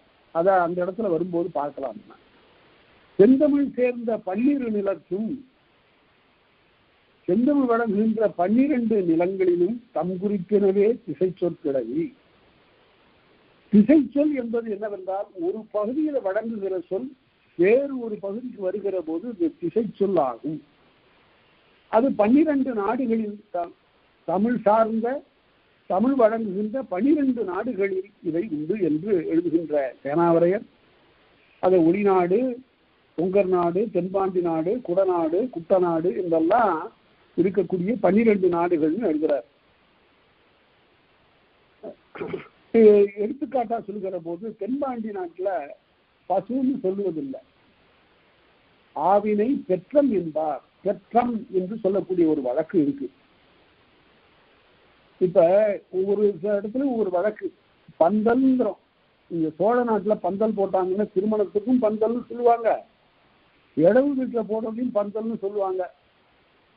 அடையாளத்துக்காக தான் திருமண வீடா இருந்தால் 2 வாழை மரத்தை கட்டி வச்சிருவான், மங்களமாக நடக்கிறது. திரைச்சீலை மாதிரி மேல பந்தலுக்கும் கீழே துணி கட்டி வைப்பான். அப்புறம் தோம்ப தொங்க விடுவான். பிறகு கமுகு, தென்னை போன்றவற்றை கொண்டு வந்து கொலையாக கட்டி வைப்பான். இவையெல்லாம் மங்கள பொருள்கள், இவையெல்லாம் மங்களத்தை உணர்த்தக்கூடியது. அப்ப பந்தல்னு சொல்லுகிற போது அதை பந்தல்னு சொல்லுவாங்க. ஆனா செட்டி நாட்டுல பந்தல்னு சொன்னா அது இடவுக்கு போடுறதுதான். இன்னும் அந்த வீட்டுல பந்தல் போட்டிருக்கு, என்ன செய்தி அப்படின்னு கேட்பான். அதனால அது வட்டார வழக்கு. அந்த வட்டாரத்துக்குரிய வழக்கு. அந்த திசை சொல் என்பது டயலக்ட், ஒரு வட்டாரத்தில் வழங்குகின்ற சொல். அது அப்படி சொல்லுகிற போது திசைச்சொல் என்பது ஒரு குறிப்பிட்ட பகுதியிலிருந்து வேறொரு பகுதிக்கு வழங்குகிற போது திசைச்சொல் என்று சொல்லுகிறோம். இப்ப கோட்டின்னு சொல்றோம். அது சோழ நாட்டுல கோட்டின்னு தெரியாது. ஆனா திருநெல்வேலியில போய் கோட்டின்னு சொன்னா தெரியும். கோட்டி என்றால் பைத்தியக்காரன் பொருள், கோடு என்றால் வளைவு என்று பொருள். கோட்டி என்றால் அறிவிலே ஒரு வளைவு ஏற்பட்டு விட்டது, ஒரு கோணல் ஏற்பட்டு விட்டது, அதான் கோட்டி. அதே போல நெல்லை மாவட்டத்துக்காரர்கள் தான் அந்த கோளாறுங்கிற சொல்லை சரியா வழங்குகிறார். மற்ற மாவட்டத்துக்காரர்கள்லாம் இந்த சொல்லை பிழையாக வழங்குகிறார். அப்படின்னா கோளாறு என்றால் கோள் என்பது வடமொழியில கிரகம் என்று சொல்லப்படும். செவ்வாய் ஒரு கோள், அதே போல ஞாயிறு ஒரு கோள், திங்கள் ஒரு கோள். இதெல்லாம் கோளாறா போய் சேருமா திருநெல்வேலியில. அப்படின்னு என்ன அர்த்தம்னா, கோள் எப்படி ஒழுங்கா போகுதோ அதனுடைய நெறியில அது போல நீ போகணும்னு அர்த்தம். இங்க சோழ நாட்டிலையும் தொண்டை நாட்டிலையும் கோளாறுன்னா குற்றப்பட்ட வழின்னு பொருள். அவன் பெரிய கோளாறு பிடித்தவனா இருக்கிறான என்று சொல்லுகிற போதும், என்ன கோளாறு உங்ககிட்ட என்று கேட்கின்ற போதும் அதனை ஒரு குறைபாடாக சொல்லக்கூடிய ஒரு வழக்கு இந்த மாவட்டங்கள்ல இருக்கிறது. அடுத்தது அதுல இப்ப திசை சொல்லுங்கிறது ஒவ்வொரு பகுதிக்குரியது. தமிழ்நாட்டிலேயே எல்லா பகுதிகளிலும் வழங்குவது என்று குறிப்பிட்ட ஒரு பகுதியில் வழங்குவது. அப்படி வழங்கக்கூடிய சொல்லை திசைச்சொல் என்று சொல்லுவோம். ஆனால் எல்லா இடங்களிலும் வழங்குகின்ற சொல்லுக்கு சொல்லு வடசொல். வடசொல் எல்லா பகுதிகளிலும் வழங்குகிறது. அதனால அதையும் அப்படி பார்ப்போம். இப்ப வழக்கிலேயே பார்ப்போம். கோயம்புத்தூர் மாவட்டத்துல அப்படியேம்பாங்க. அப்படின்னா அப்பொழுதே, அப்படியே நான் அப்படியே சொன்னேன் கேட்டியா அப்படிங்கிறான். அப்படின்னா அப்பொழுதே. வடார்காடு மாவட்டத்தில் அங்கனே, அது அந்த இடத்திலேயே என்று பொருள். அதே போல செட்டிநாட்டில் அப்பச்சி, அது அப்பா என்பதற்குரிய அப்பச்சி என்பது வழக்கு. இப்படி பல இடங்களில் ஒவ்வொரு பகுதியிலும் வழங்கக்கூடிய சொல் வேறாக இருக்கும். அவற்றுக்கெல்லாம் திசை சொல் என்று பெயர். அடுத்தது வடசொற்கிழவி வடவெழுத்து உரி. உரி நீக்கி வட எழுத்தை நீக்கி எழுத்தோடு புணர்ந்த சொல்லாகுமே. அப்ப ஒருத்தர் ஐயன் கேட்டார், மலேசியாவிலிருந்து ஒருவர் கேட்டார், குங்குமம்ங்கிறது சேனாவரையர் வடசொல்னு காட்டியிருக்காரு, அது வடசொல் தானா ஐயான்னு கேட்டார். குங்குமம் என்பது ஆமா, அதை நாம திரித்து குங்குமம்னு ஆக்கியிருக்கிறோம். பிர்லா மந்திரில பிர்லா கோயில்ல போய் டெல்லியில கேட்டா குங்குமங்கிறாங்க, அது கும்கும், அதை குங்குமம் ஆக்கணும். அதாவது வட சொற்கிழவை வட அந்த ஒலியை கூட நீக்கிட்டோம் நம்ம. குங்குமம் என்று சொல்லுகிற போது அது தமிழ் சொல் போலவே தெரிகிறது. அதே போல இமயமலைக்கு இமயமலைங்கிற சொல்றோம், இமயம் ஹிமா, அது ஹிமாலயம் என்பது இமயம் என்று நமக்கு ஆயிற்று. ஹிமாலயத்தவர்னு எழுதினார் காந்தியடிகள் ஹரிஜன் பத்திரிகையில தலையங்க எழுதுகிற போது. நான் தான் சொன்னேன், தப்பு செய்தியா, நான் செய்த சின்ன தவறு இல்லை, இமாலயத்தவர். வெள்ளைக்காரர்களுக்கு ஆதரவாக உலகப் போர்ல கலந்து கொள்ளலாம் என்று நான் சொன்னது தவறு. எப்படிப்பட்ட தவறு? இமாலயத்தவர்னு எழுதினார். அந்த ஹிமாச்சலம் அப்படிங்கிறது, சலம்னா மலை, ஹிமாச்சலம் வேதாசலம்ங்கிறது மாதிரி, வேதாசலம்ங்கிறத மறைமலைன்னு ஆக்கிட்டாரு அடிகளார்.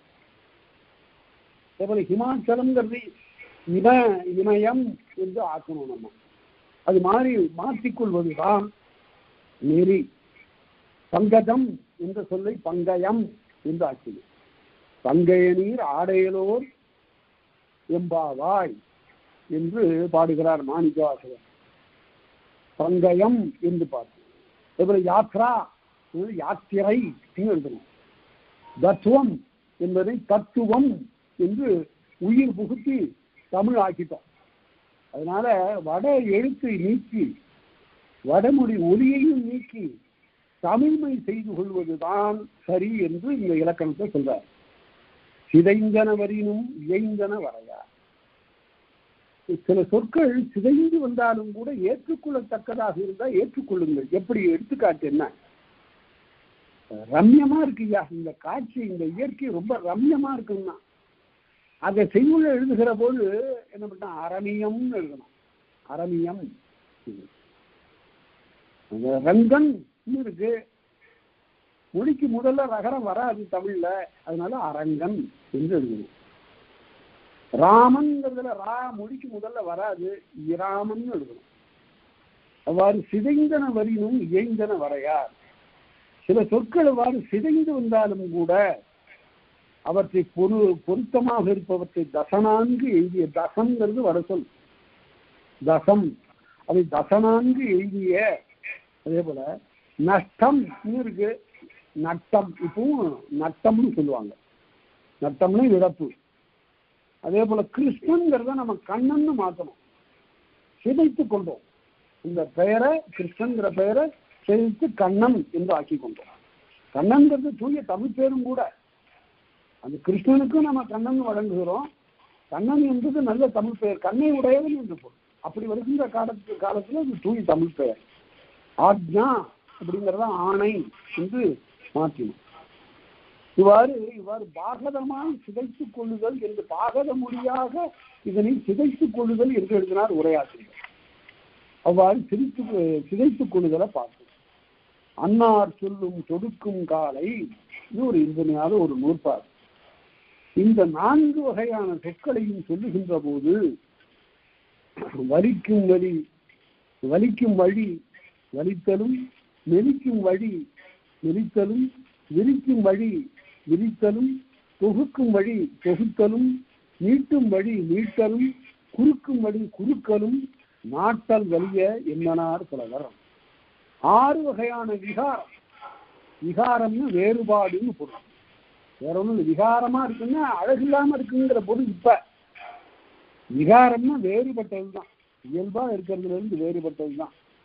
வள்ளல் பெருமான் பாடுகிற போது பாடுவார், என்று நான் ஒருவரிடம் சென்று கேளாத இயல்பும் என்னிடம் ஒருவர் ஈந்திடு என்ற போதவர்க்கு இல்லை என்று சொல்லாத திறமும் அப்படிங்கிற பாட்டுல அளவரு விகாரம் உற நின்ற என்னை, அளவரு விகாரம் உற, அளவில்லாத வேறுபாடுகள் அடைந்து விட்ட என்னை அப்படிங்கிறார். விகாரம்னா வேறுபாடு. அது பாருங்க, 6 விகாரங்களை பற்றி இங்கு இந்த நூற்பாடு சொல்லியிருக்கிறார். ஒன்று வலித்தல் விகாரம், இன்னொன்று மெலித்தல் விகாரம், இன்னொன்று விரித்தல் விகாரம், இன்னொன்று தொகுத்தல் விகாரம், இன்னொன்று நீத்தல் விகாரம், கடைசியாக குறுக்கல் விகாரம். இந்த 6 விகாரத்துக்கு அருமையான எடுத்துக்காட்டுகளை உரையாசிரியர்கள் தந்திருக்கிறார்கள். அவை அல்லாமல் நாமும் பார்க்கலாம். குறுக்கை இரும்புலி. இந்த புலிக்கு அதனுடைய கால் உயரம் குறைவாக தான் இருக்கும். அதுவே வேங்கையாக இருக்குமே ஆனால், சிறுத்தையாக இருக்குமானால் கால் கொஞ்சம் உயரம் கூடுதலா இருக்கும். குறுக்கை இரும்புலி என்று சொல்லுகிற போது குறுக்கை அது குறுங்கைங்கிறது குறுக்கைன்னு ஆச்சு. அது முன்னங்கால்களை கை என்று சொல்கிறாங்க, குறுங்கை. இங்குங்கிறது இக்குன்னு ஆச்சு, அதனால அது வலித்தல் விகாரம். அதே போல முத்தை வருவும் காலம் தோன்றி, முத்தைங்கிறது முந்தை, முன்பு என்ற பொருள்ல வருவது. முத்தை வருவும் காலம் தோன்றின், அதுவும் வலித்தல் விகாரம். அடுத்தது சுடுமண் பாவை. சுடுமண் பாவை நம்ம தமிழ் இலக்கண புணர்ச்சி விதிப்படி சுடுமற்பாவைன்னு வரணும். விட்டு வர்றதுக்கு மாறாக தன்னகரம் இன்னும் வந்தது, அதனால இது மெலித்தல் விகாரம். மட்கலம்னு சொல்லுகிறோம், அது மண்கலம்ங்கிறது மட்கலம்னு ஆச்சு. மட்பாண்டம் என்று சொல்லுகிறோம், மண் பாண்டம்ங்கிறது மட்பாண்டம் ஆச்சு. அவையெல்லாம் மெலித்தல் விகாரம் என்று. மண்பாண்டம் என்று சொன்னா மெலித்தல் விகாரம். அடுத்தது குற்றியலுகரம்ங்கிறது தொல்காப்பியரே குன்றியலுகரம் எழுதுவார் சில இடங்கள்ல. குன்றியலுகரத்து இறுதியாகும். குற்றியலுகரம்ங்கிறது குன்றியலுகரம் என்று வந்தா அது மெலித்தல் விகாரம். அவரை விரித்து சொல்லுவது. தன் துறை. தன் துறைன்னு தண்ணுன்னா குளிர்ந்த, துறைன்னா இறங்கி நீராடுவதற்கு அமைந்த இடம் தன் துறை. அதை தன்னந்துறை விரித்து செய்வது வழக்கம். தன்னந்துறை இன்னும் கபிலர்களுடைய பாட்டுல வரும்.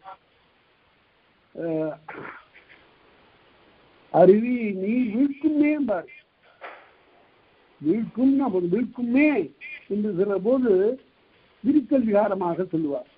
சிறியலை எதிரின் நெல் விளையுமே என்று விரித்தல் விகாரமா போகும். அதே போல மழவர் கூட்டல் ஓட்டிய, மழவர் ஓட்டியங்கிறத மழவர் ஓட்டியன்னா அது தொகுத்தல் விகாரம்.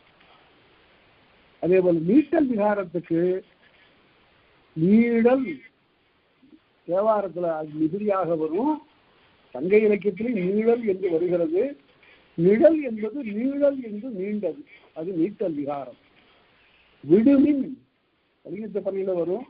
விடுமின் என்னுடைய துகிலை விடுமின் விடுமின் என்று கணவரிடம் மனைவியர் கூறுகின்றார்கள். விடுமின்ங்கிறது வீடு மின், அது வீடு மின் என்று வந்தா அது நீட்டல் விகாரம். அடுத்தது குறுக்கல் விகாரம். உண்டு அருந்து எனங்கிறத உண்டருந்தன என்று சேர்த்து புணர்ச்சியில வருகிற போது அது குறுகிவிடும், அது குறுக்கல் விகாரம். அவ்வாறு கண்டைங்கிறது கட்டைன்னு வரும், திருப்புகளையும் வருது, குறுந்தொகையிலும் வருது. அவ்வாறு வருவது நீட்டல் விகாரம்.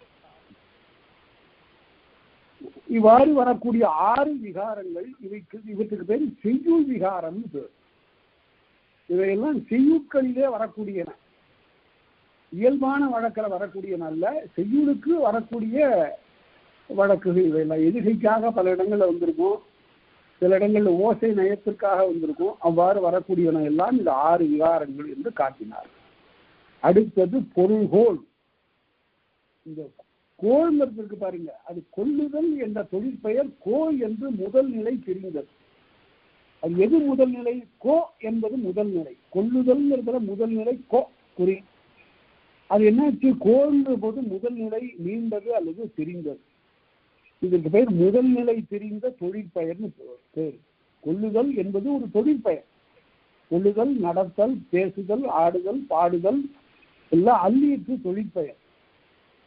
இந்த பெயர்கள்ல கொள்ளுதல் என்பது கோள் என்று வந்தால் முதல் நிலையில் மீண்டு வந்தால் அதுக்கு முதல் நிலை தெரிந்த தொழிற்பெயர்னு பேர். பொருள் கொள்ளுதல்ங்கிறது பொருள்கோள்னு ஆச்சு.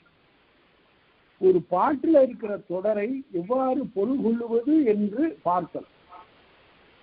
ஏன்னா பாட்டுல சொல்ல எங்க வேண்டுமானாலும் மாற்றி வச்ச இடம் மாற்றி வச்சிருப்பான். கண்டனன் கற்பினுக்கு அணியைன்னு வினைமுற்ற கொண்டு வந்து முதல்ல வச்சான் பாருங்க. கண்டனன் கற்பினுக்கு அணியை கண்களால்.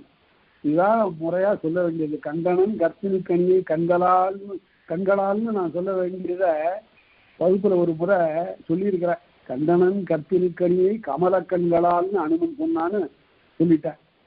அது பேராசிரியர் ஞானசுந்தரம் சொன்னாரு, கண்டனன் கற்பினுக்கணியை கமலக்கண்களால்னு சொல்லி இருக்கிறீங்க, அது கண்களால் தான் பாடம், கமலக்கண்களால்னு ஒரு மோனையோட சொல்லிவிட்டீங்க நீங்க அப்படின்னு சொன்னாரு.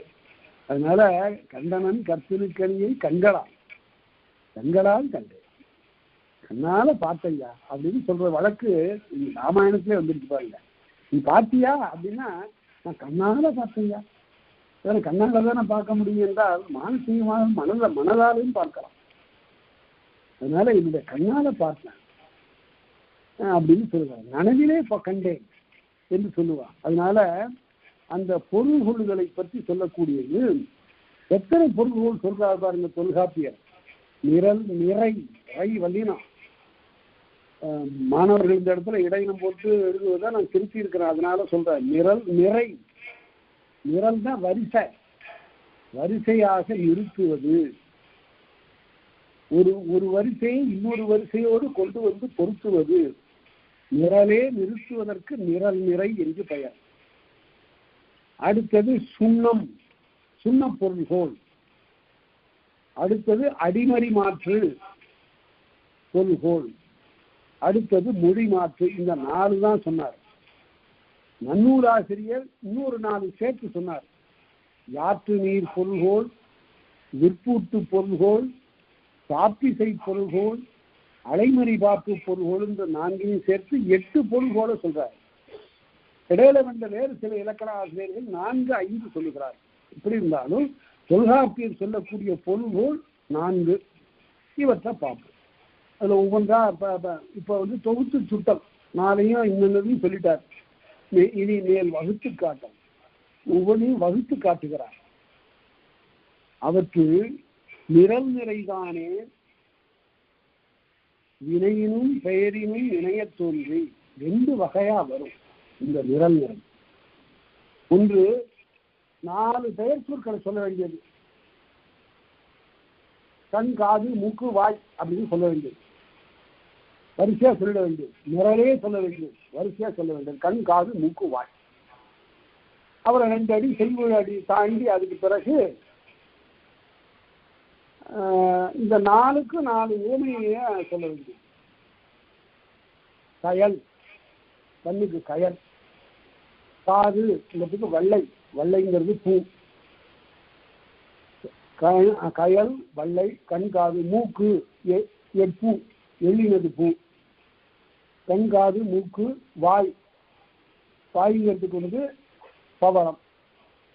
இந்த 4ஐயும் அங்க சொல்லுவான். அந்த மேல இருக்கிற வரிசையும் இங்க கீழே இருக்கிற வரிசையும் சரியா பொருத்திக்கணும். அங்க முதல்ல வந்திருக்கிறது இங்க முதல்ல இருக்கிறதுக்கு ஓமை.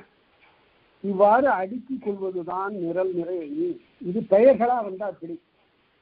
இதிலே வினைகளாகவும் வரும். நின்றான் இருந்தான் கிடந்தான் என்று வினைகளாகவும் வரும். பெயரினும் வினையினும் பெயரினும் இணையத் தோன்றி சொல் வேறு நிலை பொருள் வேறு நிலை. சொல்ல ஒரு இடத்தில் நிறுத்தி பொருளை ஒரு இடத்துல நிறுத்தி 2ஐயும் இணைச்சு பார்த்துக்கன்னு விட்டுறது. எப்படி அதற்கு எடுத்துக்காட்டு பாருங்க. யாப்பரங்களை விருத்தியில இருக்கக்கூடிய ஒரு செய்யுள். கொடி குவளை கொட்டை பாருங்க. கொடி குவளை கொட்டை. கொட்டைங்கிறது சேத்தாங்கொட்டை. அந்த கொட்டைக்கு ஒரு ஆற்றல் உண்டு. அது நிறத்தினால சிவப்பா இருக்கும். அதனால உடம்பினுடைய சிவந்த நிறத்திற்கு அது ஒப்புமையாக சொல்வது உண்டு. கொடி குவளை கொட்டை. உடனே 3 சொல்லிட்டார். நுசுப்பு உங்கன் மேனி. இப்போ ஒவ்வொன்னோட பொருத்தி பாருங்க. கொடி, குவளை, கொட்டை, நுசுப்பு, உண்கண், மேனி. கொடி போன்ற நுசுப்பு, நுசுப்புன்னா இடை, கொடி இடை.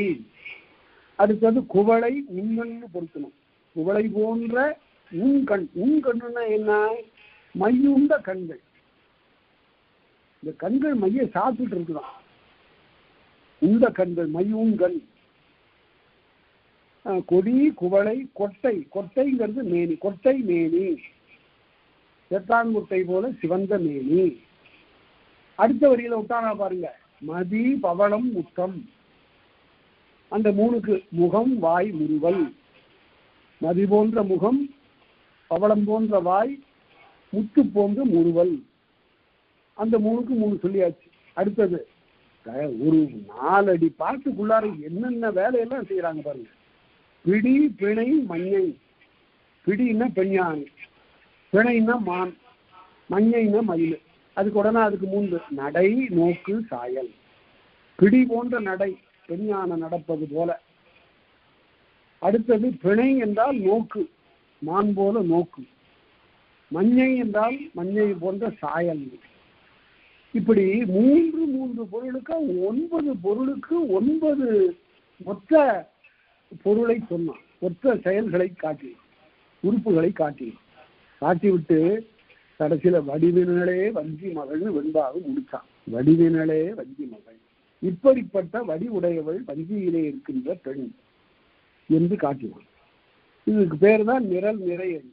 3 சொல்லி அதுக்கு நேர் எதிராக 3 அடுக்கி சொல்லி பொருத்தி கொள்கன்னு காட்டுவது. இதுல மிக அரிய ஒரு பாட்டு இருக்கு. இந்த நிரல் நிறை அணிக்கு ஒரு அருமையான ஒரு பாட்டை காது சேர் தாழ்குடையாய் அப்படின்னு ஒரு பாட்டு.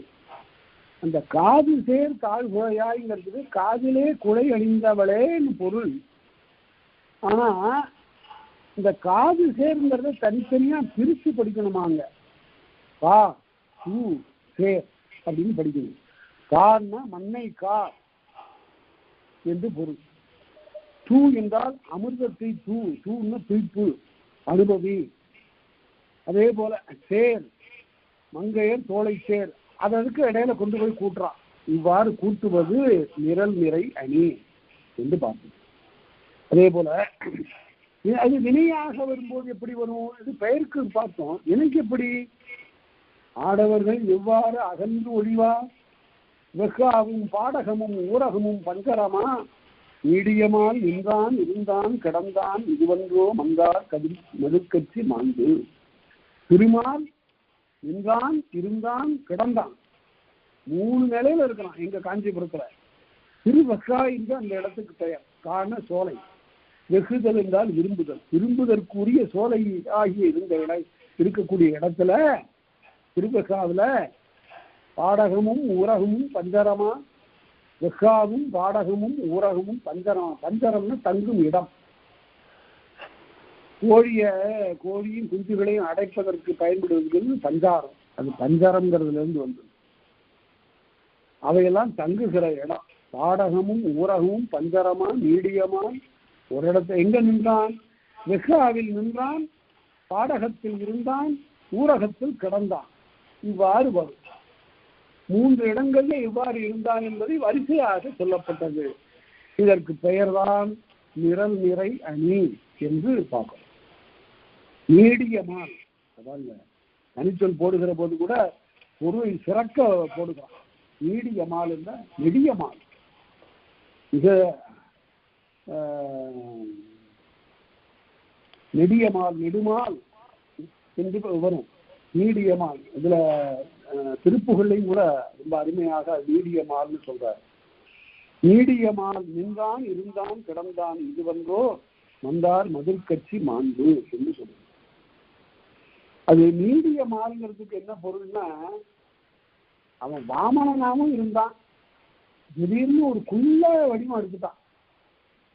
அந்த குள்ள வடிவம் எடுத்தவன் போய் எனக்கு தானம் கொடுன்னு கேட்கறது ரொம்ப 70 போல இருக்கு. யார? மகாபலி என்ற மாவலியை பார்த்து கையில ஏதாவது குடிய, எனக்கு என்ன வேணும், உனக்கு என் காலால 3 அடி கொடு, இவன் அவ்வளவு குள்ளமானவன். இவன் தன்னுடைய காலால 3 அடி கேட்கிறான்னு ஏதோ சூது இருக்கிறது என்று கருதுகிறான் அமைச்சன். அந்த அமைச்சனுக்குரிய அறிவு இல்லாமல் போய்விடவில்லை மாவலிக்கு. ஆனால் கேட்டவனுக்கு கேட்டதை கொடுத்து விட வேண்டும். இந்த அரக்கர்கள்னு சொல்றாங்களே, நம்முடைய புராணங்கள்ல இதிகாசங்கள்ல வர்ற அரக்கர்கள்லாம் இந்த காலத்து அரக்கர்கள் மாதிரி இல்லை. அவனோட நல்ல பண்புகள் எல்லாம் இருந்தன. ஏதாவது குறிப்பிட்ட ஒரு கெட்ட தீய பண்பு காரணமாகத்தான் அவன் கீழே இறங்கினானே தவிர, இழிந்தானே தவிர, அவனிடம் எல்லா வகையான தீக்குணங்களும் இல்லை. அவன் ரவுடி இல்லை. நான் அரக்கன்னா அந்த காலத்தில் இருக்கக்கூடிய கொடியவன் இல்லை. அவன் செங்கோலனாகவும் இருந்தார்கள் அவர்கள். மாவலி செருக்கினால் அடிந்தான், ராவணன் காமத்தால் அடிந்தான், இரணியனும் அதே போல பிறரை மதியாமையால் அழிந்தான். தன்னே மதித்து போற்றுகின்ற அந்த உள்ளத்தால் இரணியன் அழிந்தான். அதனால ஒவ்வொரு தீய பண்பு பாருங்க. ராவணன் கடைசியில் என்ன சொல்கிறான்? கொண்டு போய் சீதையை விட்டுற வேண்டியதுதான். ஆத்தானுடைய மனைவியை கொண்டு வந்து இங்கே வைத்துக் கொண்டிருப்பது தவறு என்று எனக்கு தெரியாதா? கொண்டு விட்டுற வேண்டியதுதான், சரியில்லை. பிறகு ஏன் கொண்டாந்த?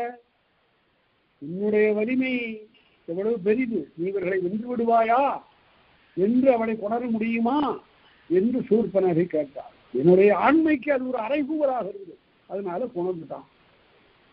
கொண்டு வந்து தன்னுடைய காம ஈச்சைக்கு அவள் இணங்காதது கண்டு வெகுண்டான்.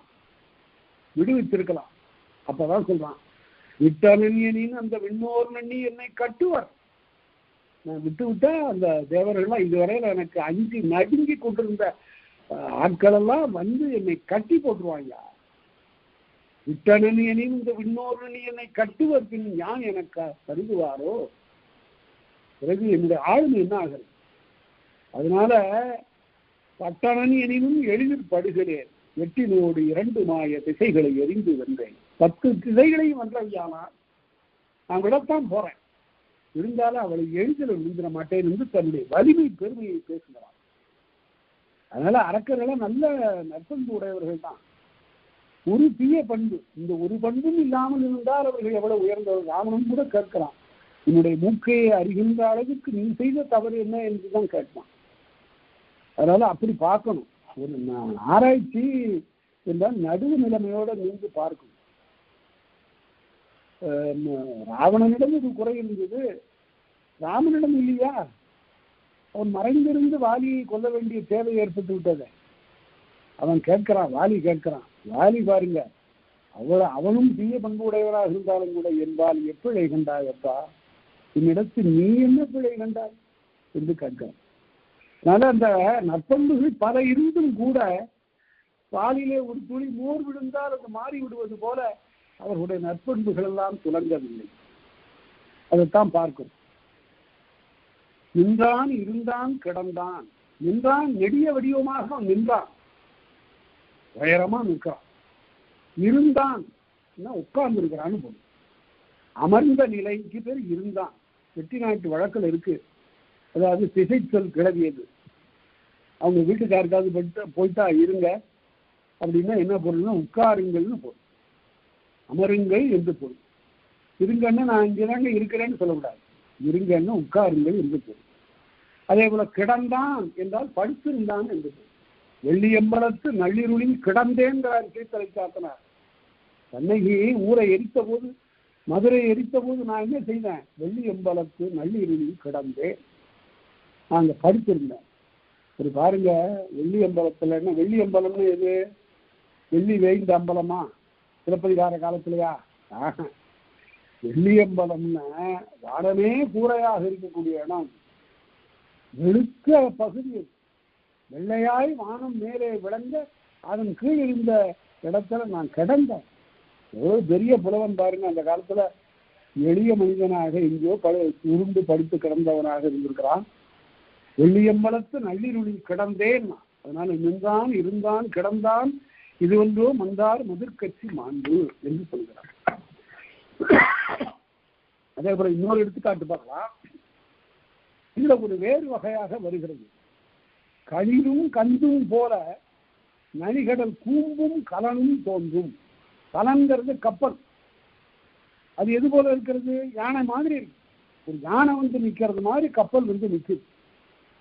அதுல மேல இருக்கிற கூம்பு இருக்கு பாருங்க, இந்த பாய்மரத்தை கட்டுகிற கூம்பு, அது கந்தும் போல, கந்துன்னா யானையை கட்டக்கூடிய கட்டுத்தறி, அது மாதிரி இருக்கணும். இந்த இடத்துல இடம் மாறி வந்திருக்கு, மயங்கி வந்ததுன்னு எழுதினார் உரையாசிரியர்.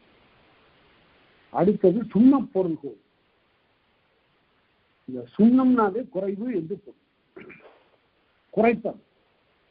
ஒட்டு வழி அறிந்து துணித்தனர் சுண்ணம் தானே ஒட்டு வழி அறிந்து, எங்க கொண்டு போய் ஒட்டுறது சேர்ப்பது என்று அறிந்து துணித்தனர் ஏற்றம்.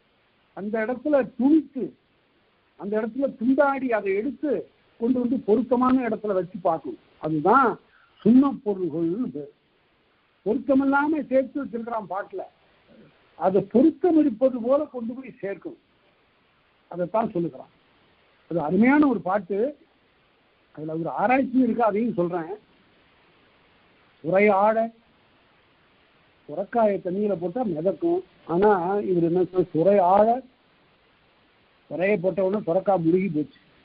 அம்மி மிதப்ப, அம்மியை தூக்கி போட்டா அது மிதந்து போகுது. சுரையாட அம்மி மிதப்ப யானைக்கு நீத்து, யானை கால் ஒண்ணுன்னா நிக்கல, வெள்ளத்துல அது நீந்தி போக வேண்டியதா போச்சு.